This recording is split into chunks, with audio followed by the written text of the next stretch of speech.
Good morning, my Teaserking family. How is everybody today? I am fine. Our gold price is doing well.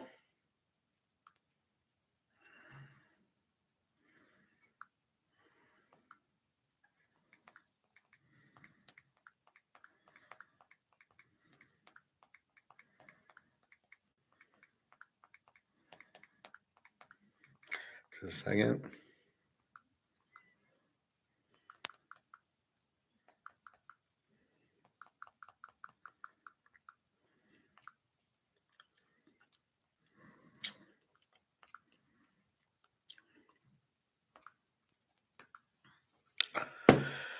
So, what's going on?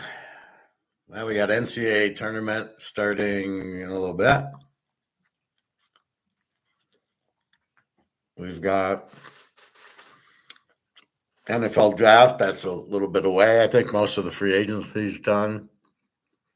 We're waiting for Aaron Rodgers to do his thing. Gold 30.38, up $5 today. Pretty much stable. It took a drop from 30.43 down to 30.28, let's call it, at 6 a.m., which is that's a Europe thing. But at 10 o'clock, you see it about 9:45. You see the big drop from 30.43 to 30.31, just about a quarter to 10. If you see it drop, the U.S. goes up. If you see it go up, so if it would have went from 30.43 to 30.53, it would have dropped. So that's your key of what's going to happen is based on 9:45-ish. Because if it drops, the U.S. is going to do a derivative up, and if it goes way up, they're going to drop it. Very simple. Silver struggling, 30.38. There was a big derivative knocking it down 60 cents at the 6 o'clock. So it was 33.80. They still won't let it go because they're worried about derivatives. The banks will have to cover, and they can't. So if it gets over 35, it's gone. And again, everybody, silver is going to go. It's not going anywhere until comex breaks up. Because this market is not based on supply and demand. It is not based on everybody's buying silver. It is not based on the demand for silver huge and the supply's gone. It's not based on any of that. The price of silver is based on the paper derivative, watering down the market.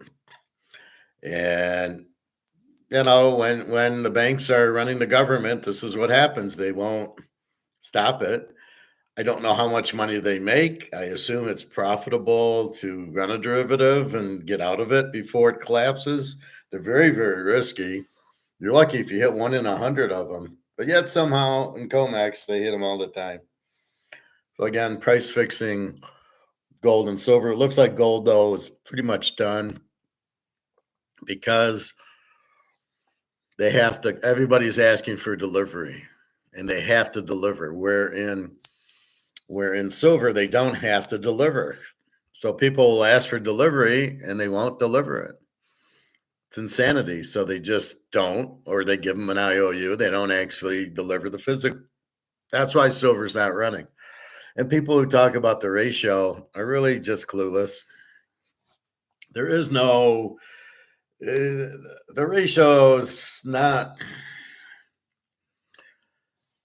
really a thing. If it was free market and what I sold to you and you bought it and that's the price and we did it in gold and silver, then I would say, yeah, it matters. Now it doesn't matter at all. Gold and silver are absolutely unrelated. There's no such thing as a ratio in paper terms. I mean, there could be, but it's totally meaningless. And that's what people don't understand.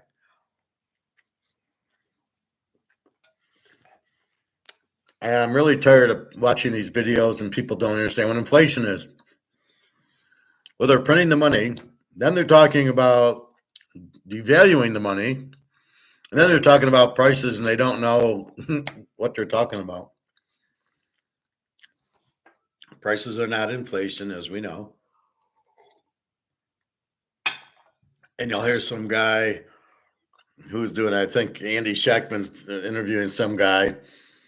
And it really pisses me off because here's the title of his. This is the title of Andy Schechtman's. Right.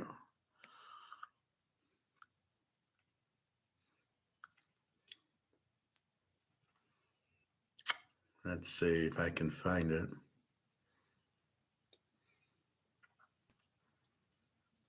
Right here. A master's class with Professor Steve Hanke. How much do you want to steal from me? The master's class or the professor? And I want to give this guy a piece of my mind right now. Again. Discover the Ultralink free Wi-Fi router built with the same technology. As a headline C.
All right, here's what I just wrote. So his title is that. So this is what I wrote. Seriously, you're copying my title. I give Bobby a little credit. Maybe you'll get smart enough to understand gold, inflation, comex, bricks, and markets as well as I know them. It's appalling. That's what I meant to say. It changed it. It's appalling that you steal from me, the real professor. Unbelievable. I when I saw that, I mean, come on, you're I've been calling it a master's class for what, 3 years now, and this idiot comes in and says, "Oh, it's a master's class with with Professor Steve Hanke." So he takes the professor and he takes my whole title. Hey, Prophet, he takes the whole title, like, and then I started listening to him. So let's listen to the first 2 minutes of this. As a headline CPI number. Inflation lags. You change the money supply, and there's usually a 12 to 24 month lag before the inflation starts reacting to whatever has been going on with the money supply. So I think that right now we've got 2.8% as a headline CPI number. That probably will come down to 2% or a little below 2% this year. We know it's going to happen because of what happened 12 months ago and 24 months ago in the money supply. So the guy doesn't even understand inflation. It's 2.5%. It's going to be 2%. It's totally misleading. It's totally wrong. It's nothing that I teach. So I just sit there and I'm infuriated that he steals my whole title.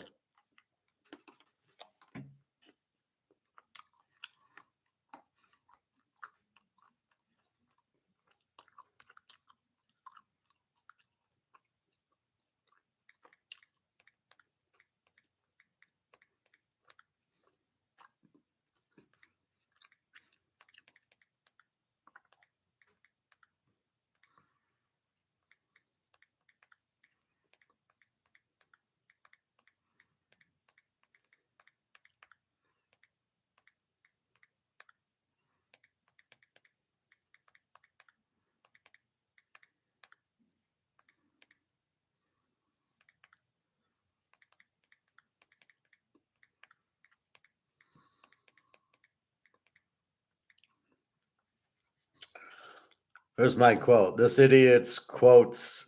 This idiot. I hate when it does that. This idiot quotes CPI, which isn't inflation. Stop stealing from me. The real professor. I gotta be like, it's real. It's the real professor, not some idiot you got. Anyway, that's when I start hearing that, I just shake my head.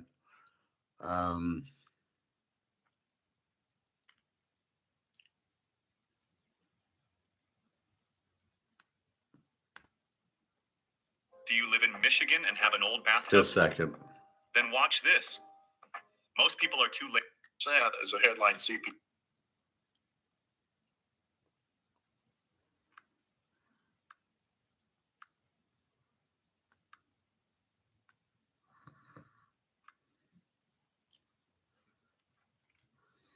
All right.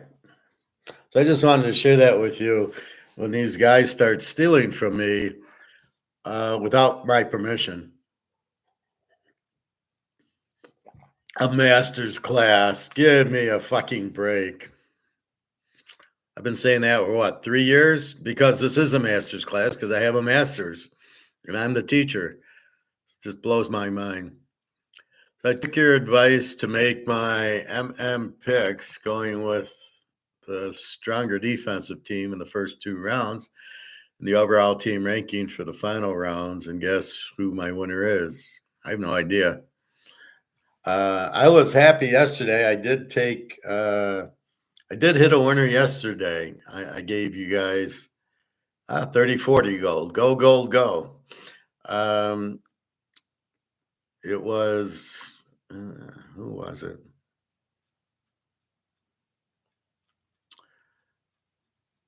It was the one game I gave based on, I think they were playing Texas or I don't know. Let me check.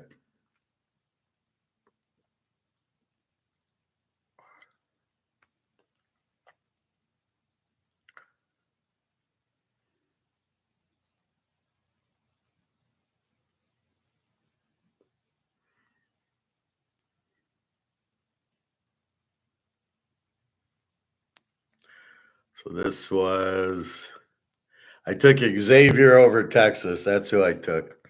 That was the one pick I kind of felt good about. They had a better offense, better defense. Texas' defense sucks, so Xavier does score 86. I believe Alex did play the over in the game, which also won. I didn't know about that, but I did play Xavier, so I went with that. St. Mary's beats American. Who the hell knows? And then it gets us to today's games, which we'll talk about in a minute.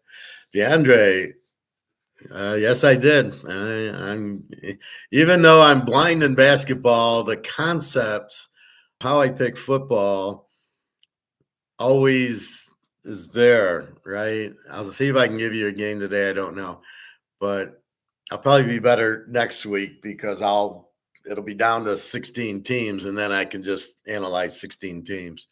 I'm not wasting my time on 68. I just don't have the time or energy.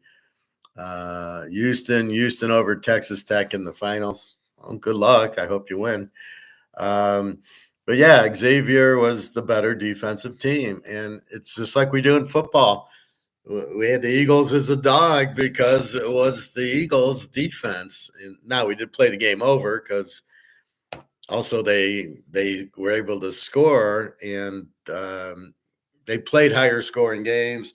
And then the KC Buffalo games really what gave me the over in the Super Bowl because they scored a 60-point game, which led me into believing that KC's defense, although it's Spagnuolo, does give up points. And they had played a 60-point game with Cincinnati and Baltimore. So it was a good one because, are they going to score on Philly's defense, which was obviously the problem. But with Mahomes, you're getting something. But it took us a while, but in the fourth quarter, he threw 2 touchdown passes, which cemented the over. So Houston, does Houston have the best defense? And then does Texas Tech have a good defense, I assume? I don't know what Florida's got, Auburn or Duke. Duke's got that one guy who's apparently injured or not injured. I don't know. I hate Duke. Everybody hates Duke, so nobody can really pick him. But I don't know. Auburn. Apparently, the coach sucks there, and he never wins. Bruce Pearl, but he always is a good regular season coach. All right, so let's look at the games today. We'll get back to economics in a bit. Creighton 24-10 against Louisville 27-7. Louisville 3.5, 145.5. Oh, this game starts in 20 minutes. So let's take a quick look. Louisville. I'm looking for their schedule. So let's look at the last 5 games. Okay, perfect. Louisville beat Cal big. They beat Stanford big, 68-48. Then they beat Stanford in the first round of the tournament, 75-73. So you see in a tournament, it's a little different. It's a neutral court where they beat Stanford at home by 20. Then they beat Clemson by 3, and then they lost to Duke by 9 or by 11. Creighton beats Seton Hall 79-61, Butler 87-74, DePaul 85-81, Connecticut 71-62, and then they lose to St. John 82-66. So what do we notice here? Creighton gives up 82 to St. John's, 81 to DePaul, a 74 to Butler.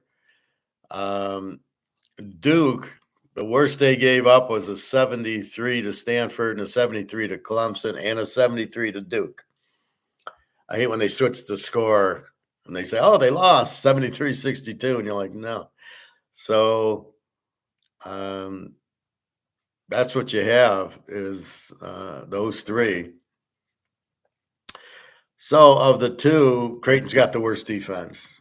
All right. Are they going to score? Well, Creighton put up 79, 87, 85, and then a 71, then a 66 to St. John's. Louisville scores 85, 68, 75, 76, and 62 to Duke. So, except for Cal, Louisville's in the 70s, where Creighton's in the 80s. Creighton's got the worst. So what you have here is Louisville's the better team, better defense than Creighton. Louisville 3.5. So I like Louisville here, laying 3.5, based on they got a better. Creighton's defense isn't that strong, and Louisville had won, except they lost to Duke, who's supposedly the 1 or 2 seed. So let's go Louisville, beat Navy. High Point against Purdue. We got Purdue laying 8.5. This is 1240. So let's get to the scores. All I care about are these scores. That's going to tell me everything. It's the last 5 games. Purdue beats UCLA 76-66. Rutgers 100-71. They lose 88-80 to Illinois, 76-71. They beat SC, and they lose to Michigan 86-68. Now keep that in mind for Michigan, right? So they pretty much score a lot, Purdue. So this looks like an over team. I don't know what happened in the UCLA game, 76-66. Maybe UCLA is not that strong. And Rutgers certainly isn't. Then we go to High Point. Who the hell is High Point? They beat Gardner-Webb 90-67. South Carolina Upstate. Is that a college? South Carolina Upstate 88-66. Beat Gardner-Webb 85-64. Beat Radford. Look at these teams they're playing. Southfield Lathrop High School, Brother Rice High School, Troy High School. And then they got 81-69 on Winthrop. This game is got to be an over. I look for Purdue to get 100. Let's look at the line. Purdue 8.5, 153.5. I'd go over here. I think Purdue's going to kill. I think maybe we'll lay 8.5. I don't know. They're both tempting. So either go 8.5 with Purdue or go over 153.5 with Purdue. See, the question is High Point's played high school teams. They get Purdue. So I think Purdue's going to kill them. I think it's more Purdue, but I think Purdue scores so much that we hit the over like 100 to 55 or something. So you can go either way in that game. That's your 12:40 game. Your 1:30 game, we got Joe Montana against Wisconsin. Wisconsin's been playing pretty hard. Wisconsin's laying 16.5, 151.5. Let's see how good Joe Montana is. I like how they named a college after Joe Montana. And they named a whole state after him. Wisconsin lost to Penn State 86-75. Then they beat Northwestern 70-63. UCLA 86-70. Michigan State, who's a good team, 77-74. And then lose to Michigan 59-53. What happened there? So all of a sudden they don't score. They hold Michigan to 59, but they only get 53. Maybe Michigan's got this great defense. We'll see when we get to Michigan. Perplexed here. They did beat Michigan State, who's a very good team, so I think they win, but they're a big favorite here. They're like 16 points. I don't know. Let's see what Joe Montana's up to. He lost to Portland State 79-76. They beat Eastern Washington, the Eagles, 83-72. They beat Northern Arizona 74-65. They beat Idaho 78-55 and beat Northern Colorado 91-83. What can you possibly take out of that? They gave up 83 to North. Now, Wisconsin doesn't normally score a lot. Well, they got 86 out of UCLA, and then the rest in the 70s, and then this Michigan debacle. That was their fourth game in 4 nights, so they would be tired. So they're going to be they're capable of beating a Michigan State and a UCLA. Joe Montana, what do you say here? They won their championship game in a high-scoring affair. Wisconsin really. They got 86 once. I mean, 77 over Michigan State. So not a high-scoring game. Let's see what this line is. 16.5, 151.5. So Montana's going to score a lot. Wisconsin doesn't really score a lot. I think that 151's a little high. I don't know. 16.5 with Wisconsin. They don't. Now, this is Big Ten. They didn't win a lot. But Montana wins against, Eastern Washington. So what do you do here? They seem to be a pretty good team at 25-9. But again, they're going up in class. And as we've seen in football, the good minor team against the good major team, and the good SEC team kills New Mexico State all the time. I don't know if it's too much, 16.5. I don't think you can. Well, I think you can take Montana here because Wisconsin lost to Michigan and scored 59. I don't think you go over in the game. I think this is an under. I think would be an over if you were at like 140, but at 151.5, I think it's too much. I think I would go under here. 2:00, Houston. All right, so this is your game profit. Against SIU Edwardsville. Really, Edwardsville is 22-11, but you're laying 4 touchdowns.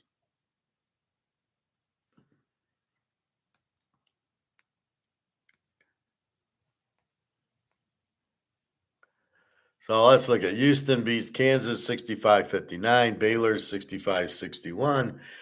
Prime time 77-68. Does Prime Junior play basketball too? Or maybe that guy who plays wide receiver and cornerback plays on the basketball team. They beat BYU by 20, and then in the championship game beat Arizona by 8. But again, that's 3 games in 3 nights. So it's really hard to look at the championship when you played the 13th, 14th, and 15th. Defensively, 68 they gave up to Colorado. So they are very strong defensively. SIU Edwardsville. Sounds like hot dogs. Southern Indiana, they lost 82-68. Southeast Missouri lost 83-68. What is this team doing in the here? Then in the tournament, they beat Little Rock, Arkansas, 73-65. Tennessee State 71 and 69. So Edwardsville at most scores 70 points. Their championship game, it was 69-48. They gave up 82 and 83, and then it's been 65, 69, 48. What's the line here? 28 and a half, 126 and a half. So look at the 151. This is 126. So this what looks like an under because Edwardsville doesn't give up a lot of points. It's such a big number at 28 and a half. Edwardsville, I think they're going to get blown out here. I think Houston blows them out, wins by 40. Go Houston, beat Navy. Houston will cover against Edwardsville. Okay. Auburn, 32 and a half, 148 to Alabama State.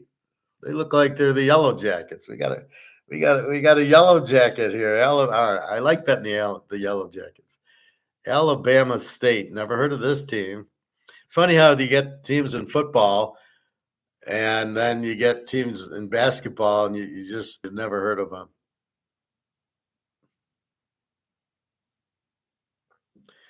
So Auburn beats Kentucky 94-78. Then loses to A&M 83-72.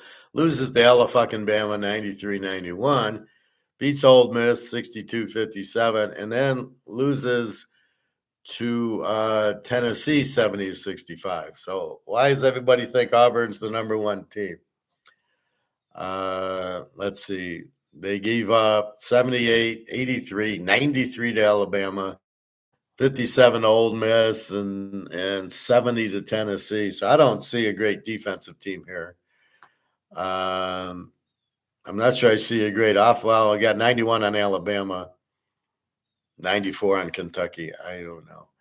Alabama State beats Grambling State. Wow, 59-47. Texas Southern 84-79. Grambling State again. This is their tournament, 64-62. Jackson State 60-56, and St. Francis, Pennsylvania 70-68.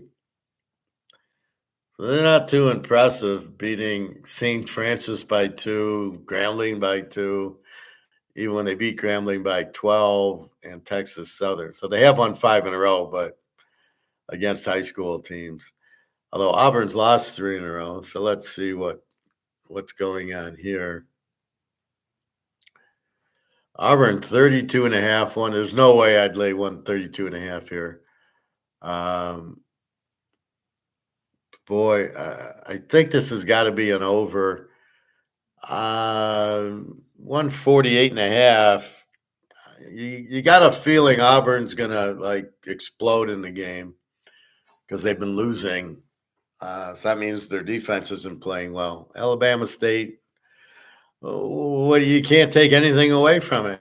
And they're only 20-15. So Auburn's going to kill them with the 3 losses. But I think you go over here. I think Auburn kills them. I think they put up 100 points, and then we need 50 from Alabama State. So, but it's 32 and a half. It's too much. Clemson, McNeese State, Clemson 7.5, 133 and a half. Let's walk into this one.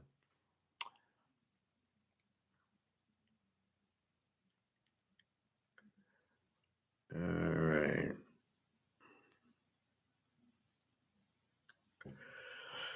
We've got Clemson beating Virginia 71-58, Boston College 78-69, VTech 65-47, 57-54 against SMU, and then losing to Louisville in the championship game 76-73.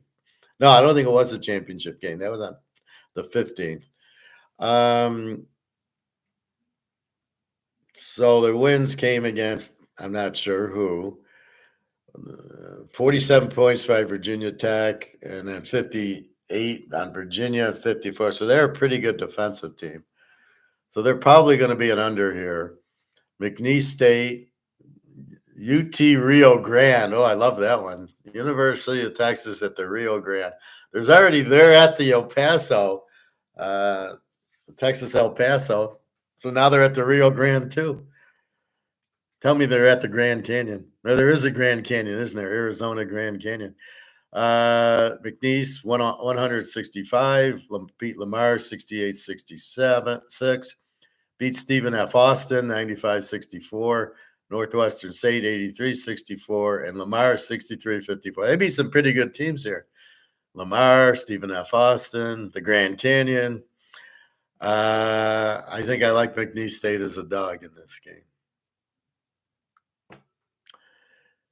Clemson's only 7.5, 135. I go McNeese State, take the 7.5. The teams they're beating, you got to respect the schedule. Even though we can't name one player on either team here. That's the beauty of basketball. I can't name a team. I can't name a player on any of these teams. Even Michigan State, I can't name a player. All right, BYU. They beat West Virginia 77-56. They beat Iowa State 88-85. They beat Utah 85-74. They beat Iowa State 96-92, who's usually pretty good in basketball. They beat them twice, and then they lost to Houston by 20. So that gives you a good thing into Houston. They'll be tough to beat. Virginia Commonwealth, the Rams, they beat Duquesne 71-62. Lost to Dayton 79-66. Beat St. Bonaventure 76-59. Loyola of Chicago 62-55. And George Mason, the George Masoners, 68-63. So they give up 62, then 79, then 59-55. So this Virginia Commonwealth, pretty good defense, low scoring games. BYU 56-85 to Iowa State 90. Boy, Iowa State, we're going to take them if they're they probably are in the tournament. Utah 74, and then Houston just kills them. So I'm going to go with that 128. So let's see where the total is. Total of 147.5. We're going under here. Virginia Commonwealth with a very strong defense, and they're 28-6. BYU is only a 2.5 point favorite. Go under in this game, 147.5. Georgia Gonzaga. Everybody hates Georgia because they don't have the same defense they have in football. Gonzaga 7.5, 151.5. Is Georgia this bad? How can Georgia be bad in anything? Gonzaga lost to St. Mary's 74-67, beat Santa Clara 95-76.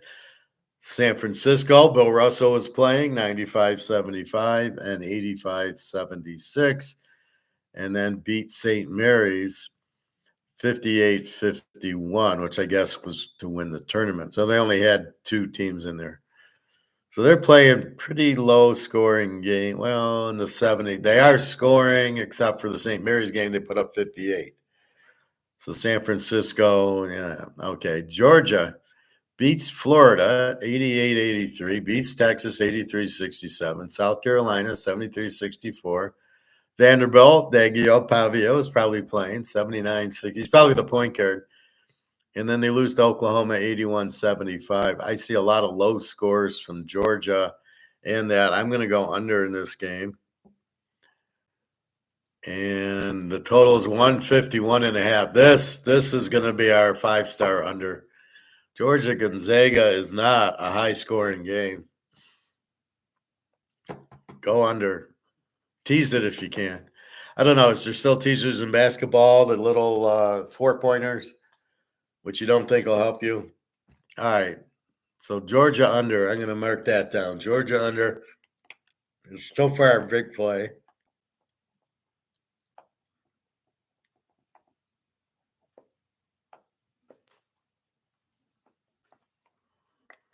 All right, that's going to be our 5-unit play. Play the game of the play of the day. Take Georgia under. they'll play a very competitive. They did beat some good teams, so I'm really curious. I think they're a live dog also at 7.5, but I'm going to focus more on this. And notice this is the fourth or fifth game that's 151.5. What's that? That's the analytics going there, which we hate analytics. All right, Tennessee against Wolford. Tennessee 18.5, 134.5 against Wolford. Wolford's 19-15. Tennessee's going to kill them. I mean, Wolford lost 15 games. What are they going to just turn it on now?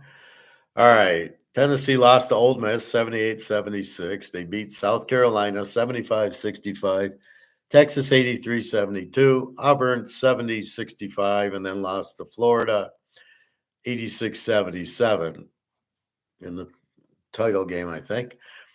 So they beat Auburn, the number one team. Texas isn't good. South Carolina, and that they give up 65. Pretty good defense here. 86 to Florida, but 65, 65, 72, and 78. Pretty good defensive team. Wolford, oh my God. Western Carolina, 90-67. They win. They lose to Furman, 78-75. They beat East Tennessee State, 72-60. They beat VMI, Virginia Military, 85-65. And then they beat Furman to win the title at 92-85. So they lost to Furman 98. So they give up 65, 60, 78, 67, and then 92 to Furman. So I don't know what happened to the defense against Furman. Tennessee, very good defense. Furman, they scored 90, 92. Furman can put the ball in the hole. Tennessee, 18.5, 134.5. I think this is an under. You're kind of leery laying 20 points, although it's Tennessee. Well, against the 19 and 15. Yeah, let's go Tennessee. Lay the 18.5. Let's lay that. It's only 134 for the over-under, so the analytics have gotten it screwed up here. Arkansas, Kansas. We've got Kansas minus 5.5, 145. Now, this should be a good game. Let's see.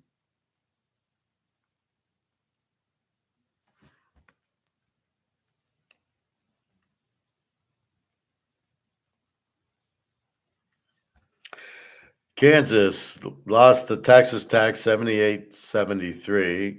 Lost to Houston 65-59. They only scored 59 there.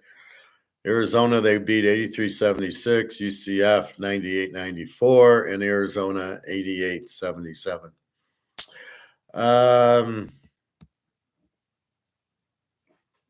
What do I see here? So against Houston's 59 points. And then 77 on there. So they're struggling scoring, but against pretty good teams. Arkansas loses to South Carolina 72-53. They beat Vandy 90-77. Old Mississippi State 93-92. South Carolina 72-68. So they played 72 twice against South Carolina. And then Old Miss, they lose 83-80. As we see, Old Miss is not that good. So I think Kansas is the play here. It's kind of in the middle for totals. Arkansas 20-13, Kansas 21-12. Kansas minus 5.5. I like. Take Kansas, lay the 5.5. We'll see. Yale against A&M. A&M 7.5, 138.5. A&M 22-10. Yale 22-7. Go Yale, beat Harvard. Should we say that? Let's see.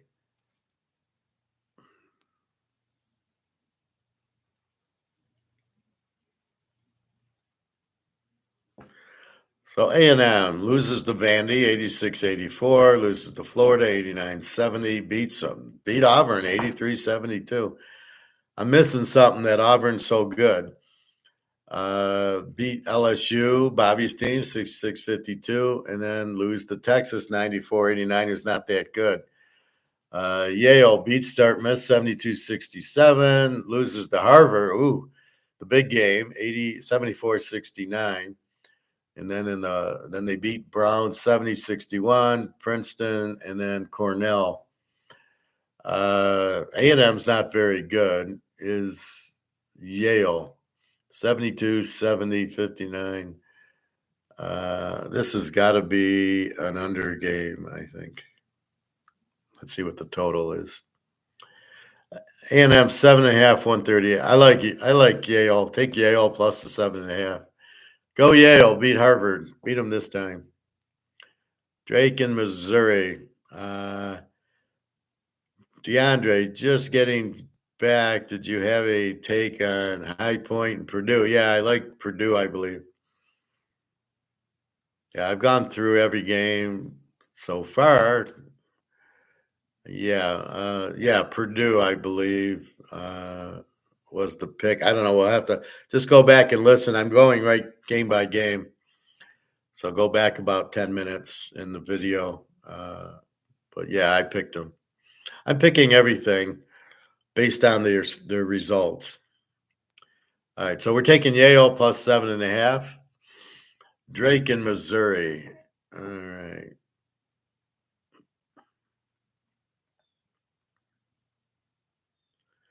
We got Drake. Well, we got Missouri.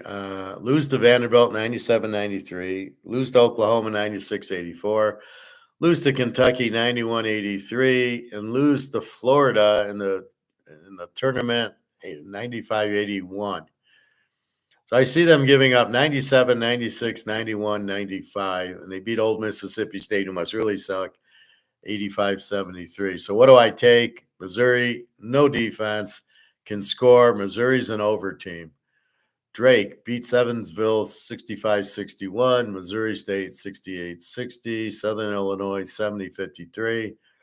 Belmont, the racetrack, 57-50. And then Bradley 63-48. Drake doesn't score all that much against a very weak defense in Old Missouri. Missouri 6.5, 133.5. Well, Missouri has no defense. I like Drake. Drake will be a 5-star. Let's go Drake. Drake plus 6.5 against a team with no defense. Drake was 30-3, by the way. Missouri 22-11. Yeah, I like Drake a lot here. Plus 6.5 because Missouri's got no defense. So this is how we analyze everything in sports. No defense. So Drake's going to come down and be able to score and score and score. Not only will they keep it close, they could win the game because Missouri has no defense. So if they need to stop, they can't stop them, right? That's what makes time travel possible. You've got to be able to stop the other team, and Missouri can't do that. All right, UCLA, Utah State. UCLA 5.5, 144.5. Utah State 26-7. UCLA 22-10. In the Big Ten, which is all fucked up because these teams in the West Coast have to go to the Midwest, and they get all tired and all that stuff. All right, we start with UCLA. They beat Ohio State 69-61. They lose to Purdue 76-60. Yeah, I took Purdue in that game for sure. Northwestern 73-69. USC 90-63. And then they lost to Wisconsin 86-70. So UCLA gives up 61, 76, 69, 63, and 86 to Wisconsin. So they got a pretty good defense, UCLA. We're not going over with them. Utah State. So let me just mark this. Missouri is an over. UCLA is an under. Okay.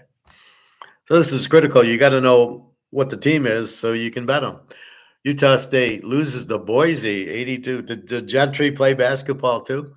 82-65. Colorado State, they lose 93-66. They don't score. They beat Air Force 87-47. They beat Vegas 70-58. and lose to Colorado State 83-72. So they give up 82, 93, 47. Air Force must run the wishbone in basketball too. Then they give up 58 to Vegas and then 83 to Colorado State. So Colorado State puts them up 83-93. Colorado State looks like either an over team or an A team. They score a lot of points, as does Boise. So Vegas loses 70-58. So looking at that, UCLA with the tough D. Yeah, I think we got to go. What's the total? UCLA 5.5, 1 for. We go under in this game. These are 5 stars. UCLA will just be a regular pick. 144.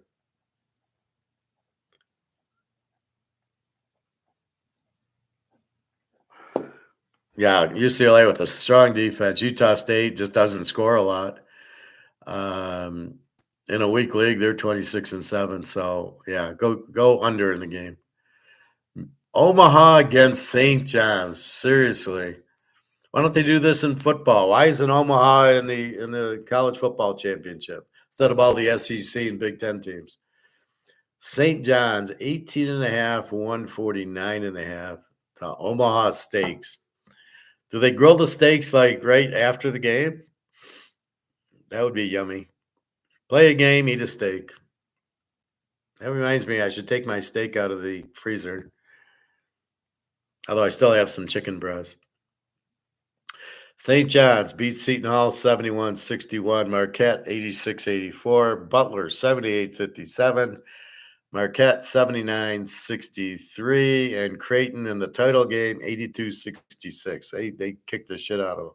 So they score a lot. St. John's is a scoring team, and they give up, except for Marquette 84, they're in the 60s. So they're actually an A team. St. J, an A team. And let's look at Omaha, South Dakota. All right, they're on a 5-game winning streak here. They beat South Dakota 93-85, Oral Roberts 80-57, Missouri, Kansas City. Oh, come on, they don't have a college, 70-61.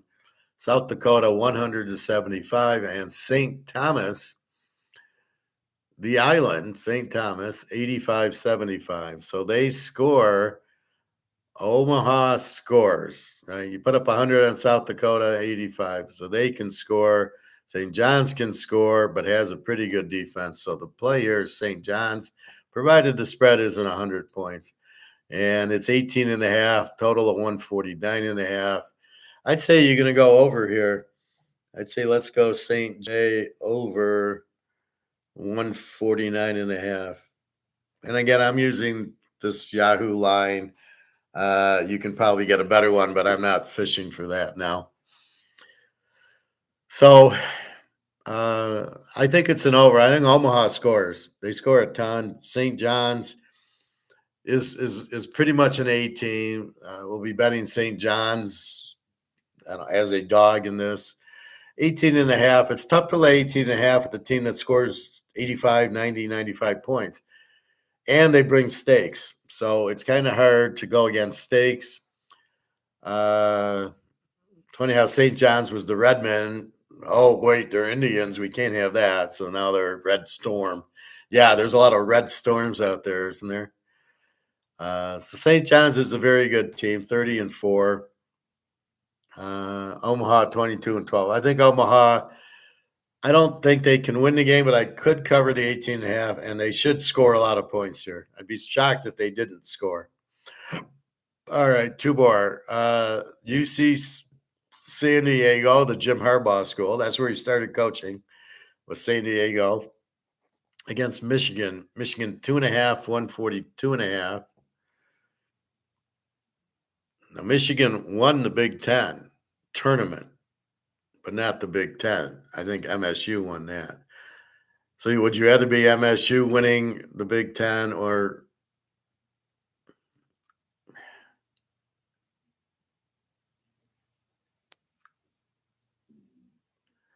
let's try this again.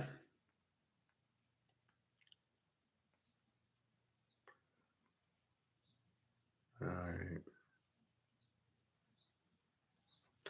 Let's look at Michigan. They lost to Maryland 71-65, lost to Michigan State 79-62. They beat Purdue, who scores a lot, and they held them to 86-68. I'm very confused. They beat Maryland 81-80, and they beat Wisconsin. So how the hell did they beat Wisconsin 59-53, and they beat Purdue 86-68, who's a pretty high-scoring team? And then Michigan State gets 79. So Michigan State's a good defensive team. Purdue isn't. Wisconsin, I think, is a fairly good one. So it's just like football. Which Michigan team shows up? We have no idea. They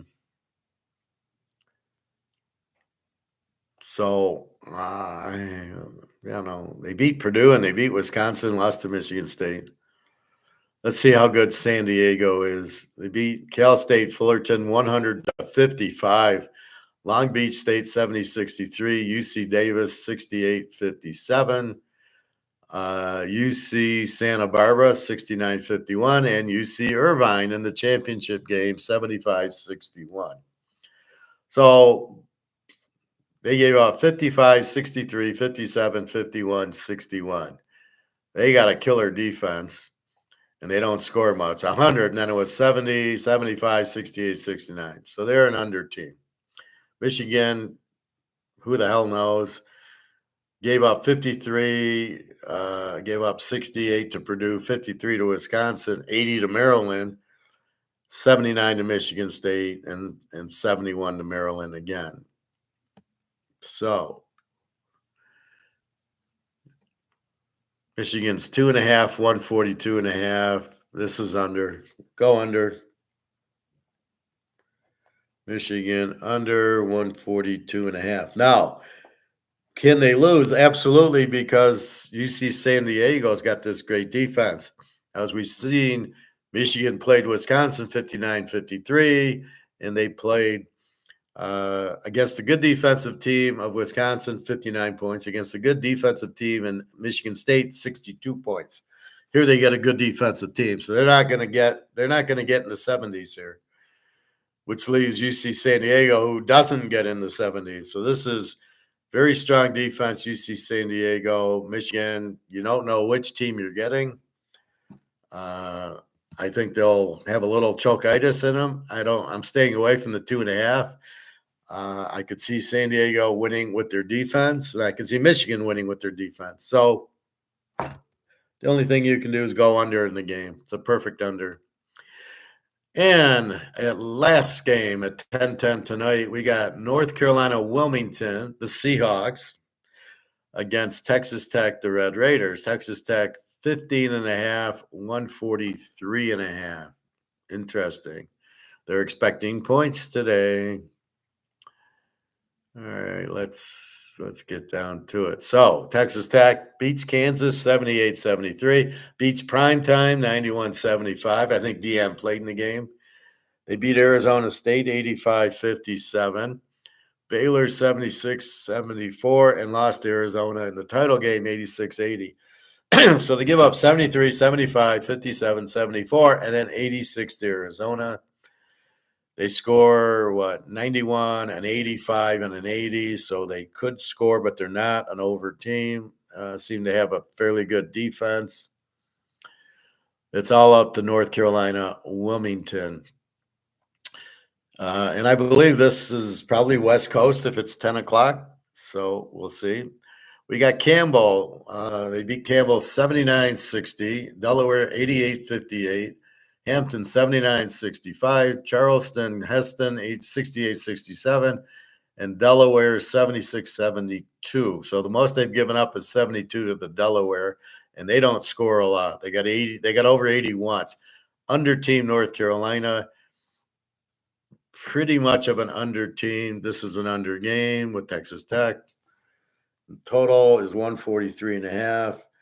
Let's go 5-star on this. We go TT under 143.5. So the 5 stars, Texas Tech under 143.5, Georgia under 151.5, and Drake plus 6.5 are my 3 5-stars. Everything else I went through in line. So if you go back probably a half hour ago, basically I went through every game. So there you go. But I started putting the picks down at the end here, but I'm not. Again, these are my theories, right? So we're going with the theory. If a team gives up 50 points a game, they're not going to score a lot. And if the team scores 90 points a game, like that St. John's game against Omaha, the Stakes score a lot, the Omahas. So, we'll keep an eye on that. All right. I'm not going to fuck with the NBA. Oh, Creighton's already 16-15 to Louisville. I think I took Creighton. That's our first game. Let's see. Baseball is still preseason. Any football news? Let's see. Probably not. What to like and dislike about Prime Jr. as an NFL prospect? Well, first of all, he's Prime Jr. So we've got a mock draft. Do we want to go through a mock draft? Vikings are really out on Aaron Rodgers. A one move would prove Vikings are out. That's a big mistake. You're not going to win with J.J. McCartney. You didn't win with it with whatchamacallit. You didn't win with Cousins. So you're trying to tell me all of a sudden the GM knows what he's doing with quarterbacks after having Kirk Cousins for 5 years and not drafting Penix or Bo Nix when he could have. So I don't smell what you're cooking there. You took with the 10th pick, you took McCarthy. You could have traded up and you could have got Penix in the 8th pick. In fact, why didn't you trade Cousins to Atlanta and you could have had Penix? So I don't trust that Minnesota has a fucking clue what they're doing. Their offensive coordinator clearly sucks. The quarterback can't read a blitz. The Lions blitzed him every play, and they couldn't even get the ball off. Shows me how weak their offensive coordinator is, and you want me to trust that they know what they're doing. Yeah, Aaron Rodgers is the answer. So we know the Bengals signed Chase and Higgins, although I'm not a big Higgins fan.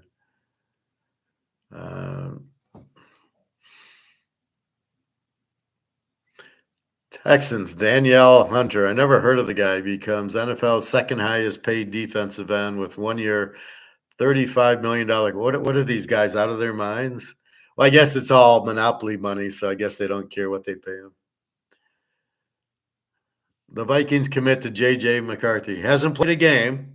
Where have we heard this before? Has played a game and is injured. Where have we heard this? Oh, yeah. The guy on San Francisco. I just had his name. Trey Lance. Big similarity here between Trey Lance, who hadn't played a game, and the Niners traded up to get a running guy, and McCarthy, who, by the way, did get a serious knee injury, and we're just going to ignore that. He'll be fine. Yeah.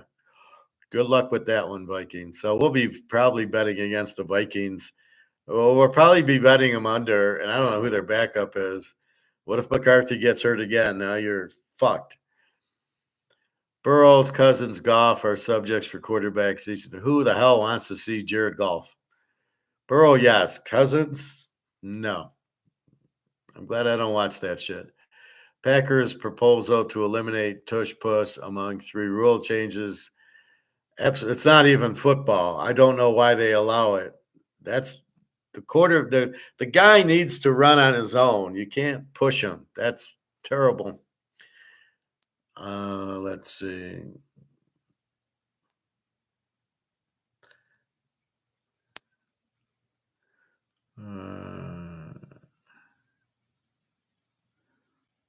Yeah, I think Aaron Rodgers should go to Pittsburgh and play with DK Metcalf. They just got to get a new offensive coordinator. Profit. Creighton is hanging tough here against LV, where they play in Las Vegas. I have them to advance as well. I'm not playing a pool. I'm not playing a bracket. I just bet the games as they come. But well, they're a good team. I don't know. Well, we got points, I think. Celtics sell for $6.1 billion, more than any American sports. All right, whatever. Caleb Williams, sack issues. Could Bears offensive line? Well, no, because he can't read a blitz. This is the problem with them. Caleb, what a joke he is. You could have had Daniels. You took Caleb. That tells me you don't know what the fuck you're doing either, Chicago.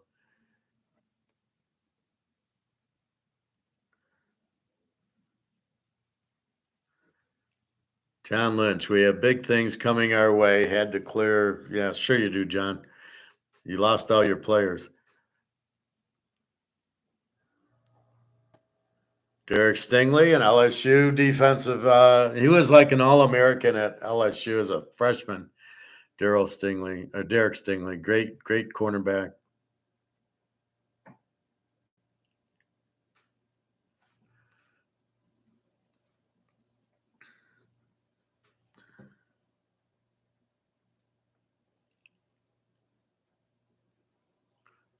All right. Well, anyway, that's NFL. The draft's coming up.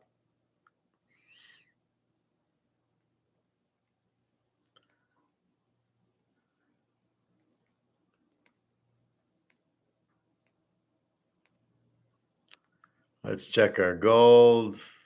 30.36 gold, silver 33.41. All right, we're doing all right there.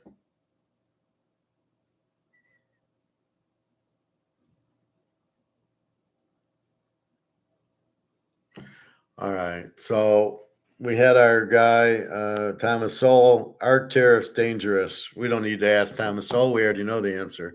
They're very dangerous. Anytime you push the price up in the markets, anytime you go over market with the price, it's bad because the market's set. I will pay $10 for Canadian Club, or I will pay $5 for my markers, right? I will pay $5 for these. And that's the psychology of the market. We're the market, and we say, you know what? Okay, do I need cucumbers? Okay, I'll pay $1 for it. You market 10, I won't. And what tariffs do is raise the cost, but also then they try to raise the price on you because they had to pay more. So in other words, the tariff country raises the selling price, and then the people selling it try to pass it on to you, and you say, fuck you, or you buy it. And we have a market. This is what we're willing to pay. Maybe it goes up a little bit, but generally here, and then they try to push the price up. That's what a tariff does, and that's what causes the depression. You slow the economy because this and this don't equal. Therefore, you don't have any buyers. So you either lower your price, but your costs went up. So you either lower your price to meet the market and make less profit, or you just go out of business. You cannot force the market to take the price increase. I know. I love how everybody thinks that. Well, your prices are going to go up. No, your prices aren't going to go up. They might go up. They're not going to stay up because that's not what we do. I mean, it's the same thing. Look at the grocery store now, Mart. The prices went up because of the inflation, because the money is worthless. This is the point Alligator and Egon and everybody tries to explain when they say it's not gold going up, it's the price, it's the value of the money going down, and they're wrong. He said it today. It's not gold and silver going up, because I drilled him on it. I says, well, let's say you keep saying it's not gold going up, it's the dollar going down. But if the dollar's going down, why isn't silver going up? So today I heard him go, well, it's gold and silver, going up. Like, so he must watch my comments. But again, tariffs are dangerous because costs go up, and you're either going to put the company out of business because they can't sell it. B, the company is going to lay off employees because they can't afford the higher cost. You come in with your budget. This is what we can afford. Okay, here's our cost. We're going to sell the product for $2.50, whatever it is. And then you get a tariff, and now it pushes your cost up to $2.75. but the market says I'll buy it for 250, but I'm not going to pay 275 for it. So as the company, what do? Your costs went up 25 cents. You either make 25 cents less on every pen, let's say, or you lay off a person to cover the 25-cent increase. The market will not go up, and then, or you close. So you're either laying off somebody or you're closing. That's all you can do. And I saw both, there's 3 barbecue restaurants. I go to the one, but they own 3, and the other 2 have gone out of business because they probably, in my mind, raised their prices and nobody bought, and then they had to go out. And I warned the guy. I told him he's lucky he's got me because I told him, don't make your ribs $45. Well, that's probably what the other 2 businesses did. Tried to raise the prices, and everybody said, sorry. Or they found out they couldn't raise their prices, but their costs went up, and so they went out of business. So I don't know how much longer they'll be in business. It's a good place. I like getting my ribs there, but not going to happen. So these barbecue restaurants are going out because they're too small to buy it. So that's what the market is. Louisville, Creighton. Yeah, LV's Louisville. Well, say LOU. Don't say LV. LV's Las Vegas. LOU is Louisville. Just like Canada is CAN and USA is USA. Russia is USSR. Romania is ROM, and Hungary is HUN. So anytime your costs go up, you're like I said, you're either going out of business, laying off people, or raising your prices, in which case you'll sell less anyway, because we don't get a raise, we don't get prices. So that's what's happened. So that's really where you go with it. You only have 3 options. And most people think they just raise prices, and most people don't understand Austrian economics. You don't raise prices if the market won't let you. You can try, but the market's going to say no. And the worst thing you can do is price controls. Well, you've got to sell your pen for $250, but my cost just went up because of the tariffs. And then I'm reading where, Trump needs the tariffs to pay off the debt. Well, that's not going to happen. It'll never work because the costs go up and the people buying it will go out of business. There's going to be layoffs. I love how they look at unemployment. Unemployment's meaningless when the government's hiring the people unemployed. That doesn't mean unemployment's down. So you're creating all these government jobs to make the stats look good. Profit, the country code for Canada is actually CA, just like California. No, it's CAN, Canada. I don't care. That's my country code. That's like when I do football, it's Jacksonville's JACK and Detroit's DET. That's the abbreviation of the teams, and the abbreviation of Canada is CAN, not CA. Not in my world.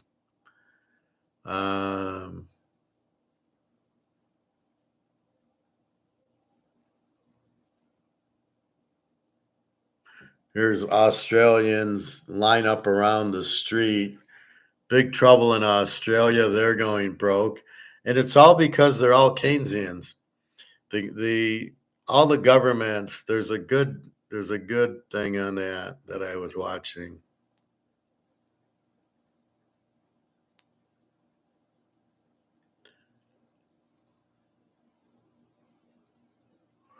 So this guy's pretty good. He's talking global elites crumbling. And what he says is there's 2 different governments. There's the elitist, and then there's more like Russia, who try to run more of a free market, actually. And the elitists are want the borders open and all this bullshit, want the inflation, want to print the money to zero. they're all Keynesians. And then like the US is now going with Russia because they're more actually like Russia. They don't want anything to do with Europe because Europe is all Keynesian. And it doesn't work, but yet they're still Keynesian. I love it. It doesn't work. Well, we'll do it anyway. Maybe it'll work with us.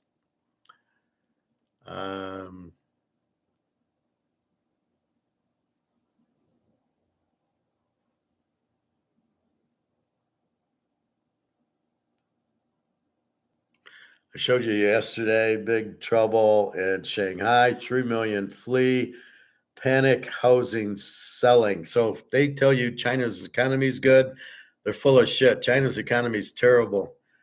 They're heavily inflation and just everybody's out of a job. They're moving to Vietnam to try to, because of the sanctions, and they'll sell from Vietnam, which will make Vietnam go up and China go down. The Dark Origins of Snow White, another Mystic Manor. I love that one. I found the Mystic Manor one on Beauty and the Beast. So there's Beauty and the Beast as Disney knows it, and then there's the real story of Beauty and the Beast. And I found that on Tubi. It was very good once I knew Mystic Manor's explanation of it. And then I watched the real Beauty and the Beast, not the Disney version, and it was very good. Very good. So these Mystic Manors are good, but Tubi has a lot of these now. I watched a very strange Snow White the other day, and I watched a very strange Sleeping Beauty. I don't know. Sleeping Beauty, I think, was okay. Snow White, there was no dwarfs in it. Like, they were elves instead of dwarves. So it was kind of like, where are the dwarves? All right. Let's go to a little bit of alligator. The All at Once. So I'm probably the only person online who shares every single one of my trades completely for free. Nobody cares. In an industrial commodity, it is an essential component. The first thing I would say is it's not gold and silver going up so much. I mean, there is an element of that. You can't disentangle it, but it's basically paper currencies going down. This is actually what the central banks see. The reason that central banks are buying gold is that they're actually selling fiat. And, that is a very important point to understand. Ultimately, when everybody... He's such an idiot. How do you buy gold? You buy gold, you pay dollars to buy gold. That's all the central banks are doing. They're buying gold with their dollars. So why is this so hard for this guy to understand? They're not really buying gold, they're selling dollars. Well, they're buying gold with the dollars. This guy's amazingly stupid. Everybody loves alligator like they think he's a big shot, but very stupid guy. That it's fiat going down and not prices rising. And we're not just talking gold at this stage, but we're also talking about, groceries and everything else. Then the currencies do. So we are on the beginning of that curve. Well, in fact, we were on the beginning of that from 1971. When we started in 71 with $35 an ounce, and we're now close to 3,000. But obviously, the way people think, they're not thinking like so. They're trading it as if it's a stock or whatever. I would personally think that 3,000. There could be some consolidation around about that 3,000 level. It's a view. I wouldn't sell on the basis that it's going to consolidate and it might tip back and you might be able to do this, that, and the other. Why? Because if I sell gold, I'm buying dollars. I don't want to buy dollars. How long have I been saying that? These guys are watching me. They won't give me credit. They won't talk to me, but they want to use all my fucking knowledge, and it pisses me off. How long have I been saying that? You can't sell the gold because you get back into dollars. So now alligator, again, stealing. Is that not what we hear? Have we ever heard alligator say that before? Why would you sell gold? Then you got to get back into dollars. But I say it every day. All right, stay stoic. That means they're impressed by you because they're listening to you going, yeah, that makes sense. So I got to look at it that way. But of course, you can't sell gold because your only option is the dollar. Alligator, you silly boy, you. I want to get the hell out of them. And as far as silver is concerned, I think with the gold-silver ratio close to 90, that to my mind is far, far too high.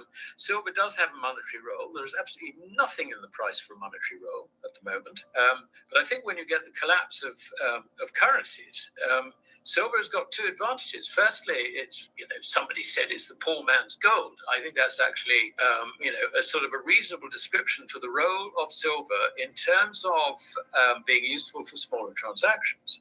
If you think that the politicians might try and ban ownership of gold, and politicians are stupid, let's face it, when it comes to economics, they are on a completely different agenda. But then you ask the question, okay, if they ban ownership of gold, are they likely to do so with silver? And I think the answer is no, because it's not regarded as a monetary metal anymore. So on that basis, there is some justification for going for silver. And my view is that, traditionally, when you get a rise in the price of gold, silver tends to rise about twice as far. The problem with silver is that when gold stops rising, it falls, probably not only twice as fast, but it keeps on falling when gold goes nowhere. So that's the sort of...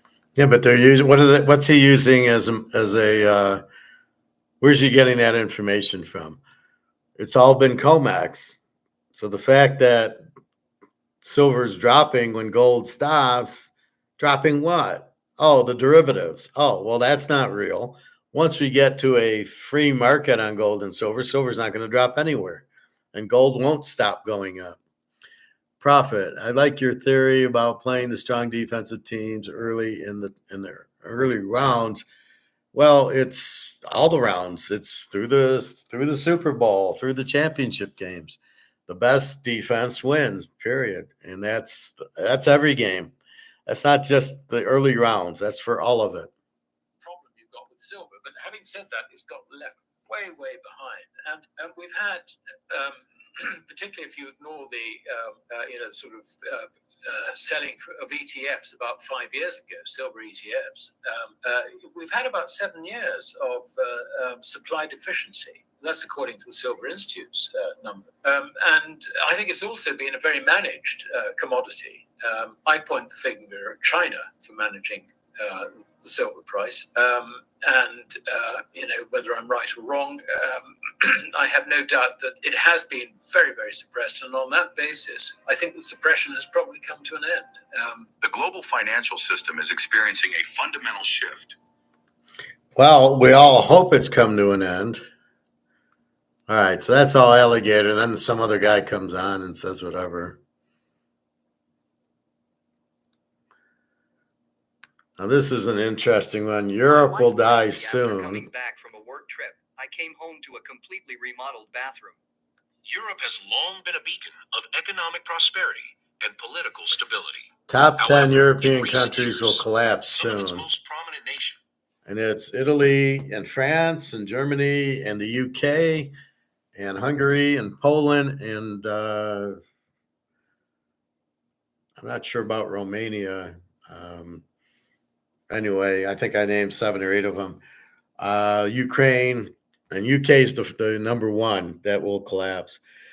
And what they all have in common is they're all Keynesian. They all print money and massive inflation, and their leaders are all socialists who have no fucking clue what they're doing. They want to print money, and again, nobody's catching on that if you print money, they're these globalist type of people who George Soros is putting in charge. So George Soros fixes the elections, France, Germany, Italy, whatever. And then he brings in his Keynesian treasury guy, just like Trump's done.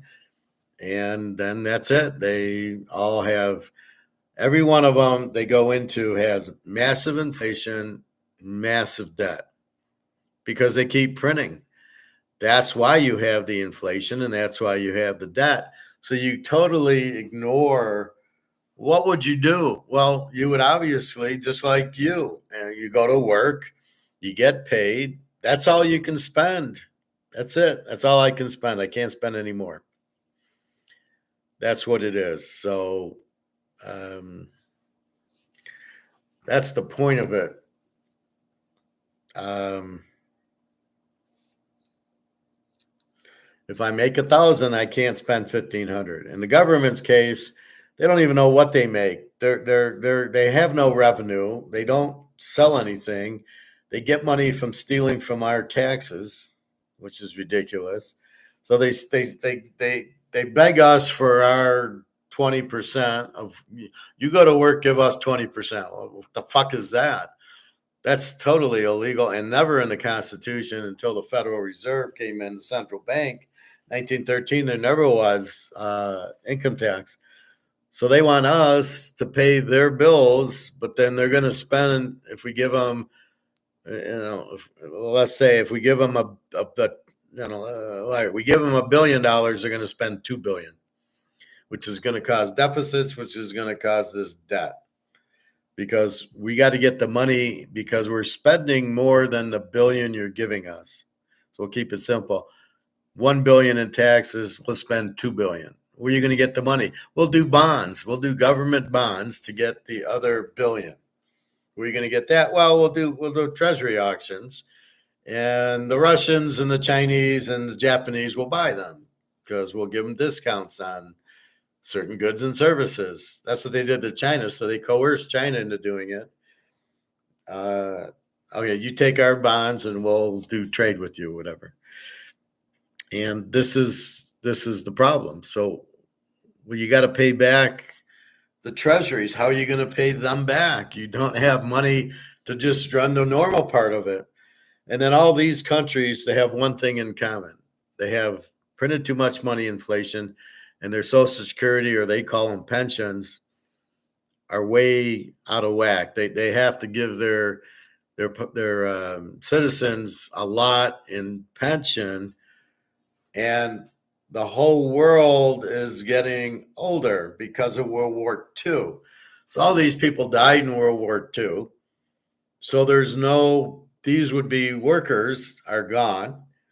And then people like me who were born in that age gap, where we were born between like 1950 and 1965 or whatever, our baby boomers.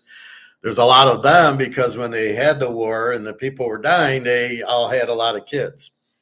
And we're now at the retirement age. So there's more people taking than entering, and the population's getting older and older.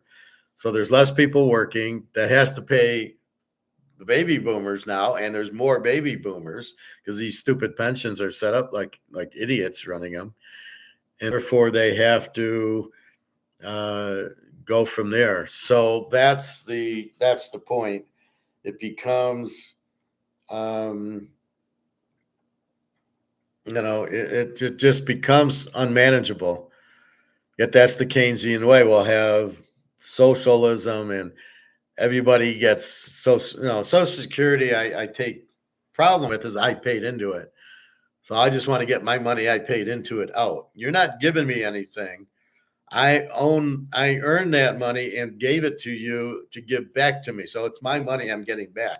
That's the problem with Social Security in America.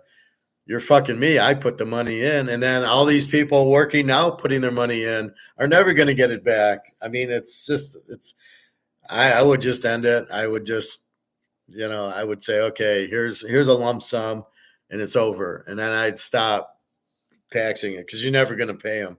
What a Ponzi scheme that is. But it's all over the world. So all these countries having the aging population, heavy inflation because they're all Keynes, so they all print.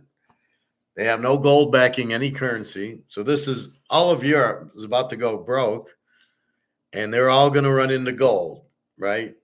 Everybody in Europe, once they realize their dollar is worthless, has to go to the lifeboat, gold and silver.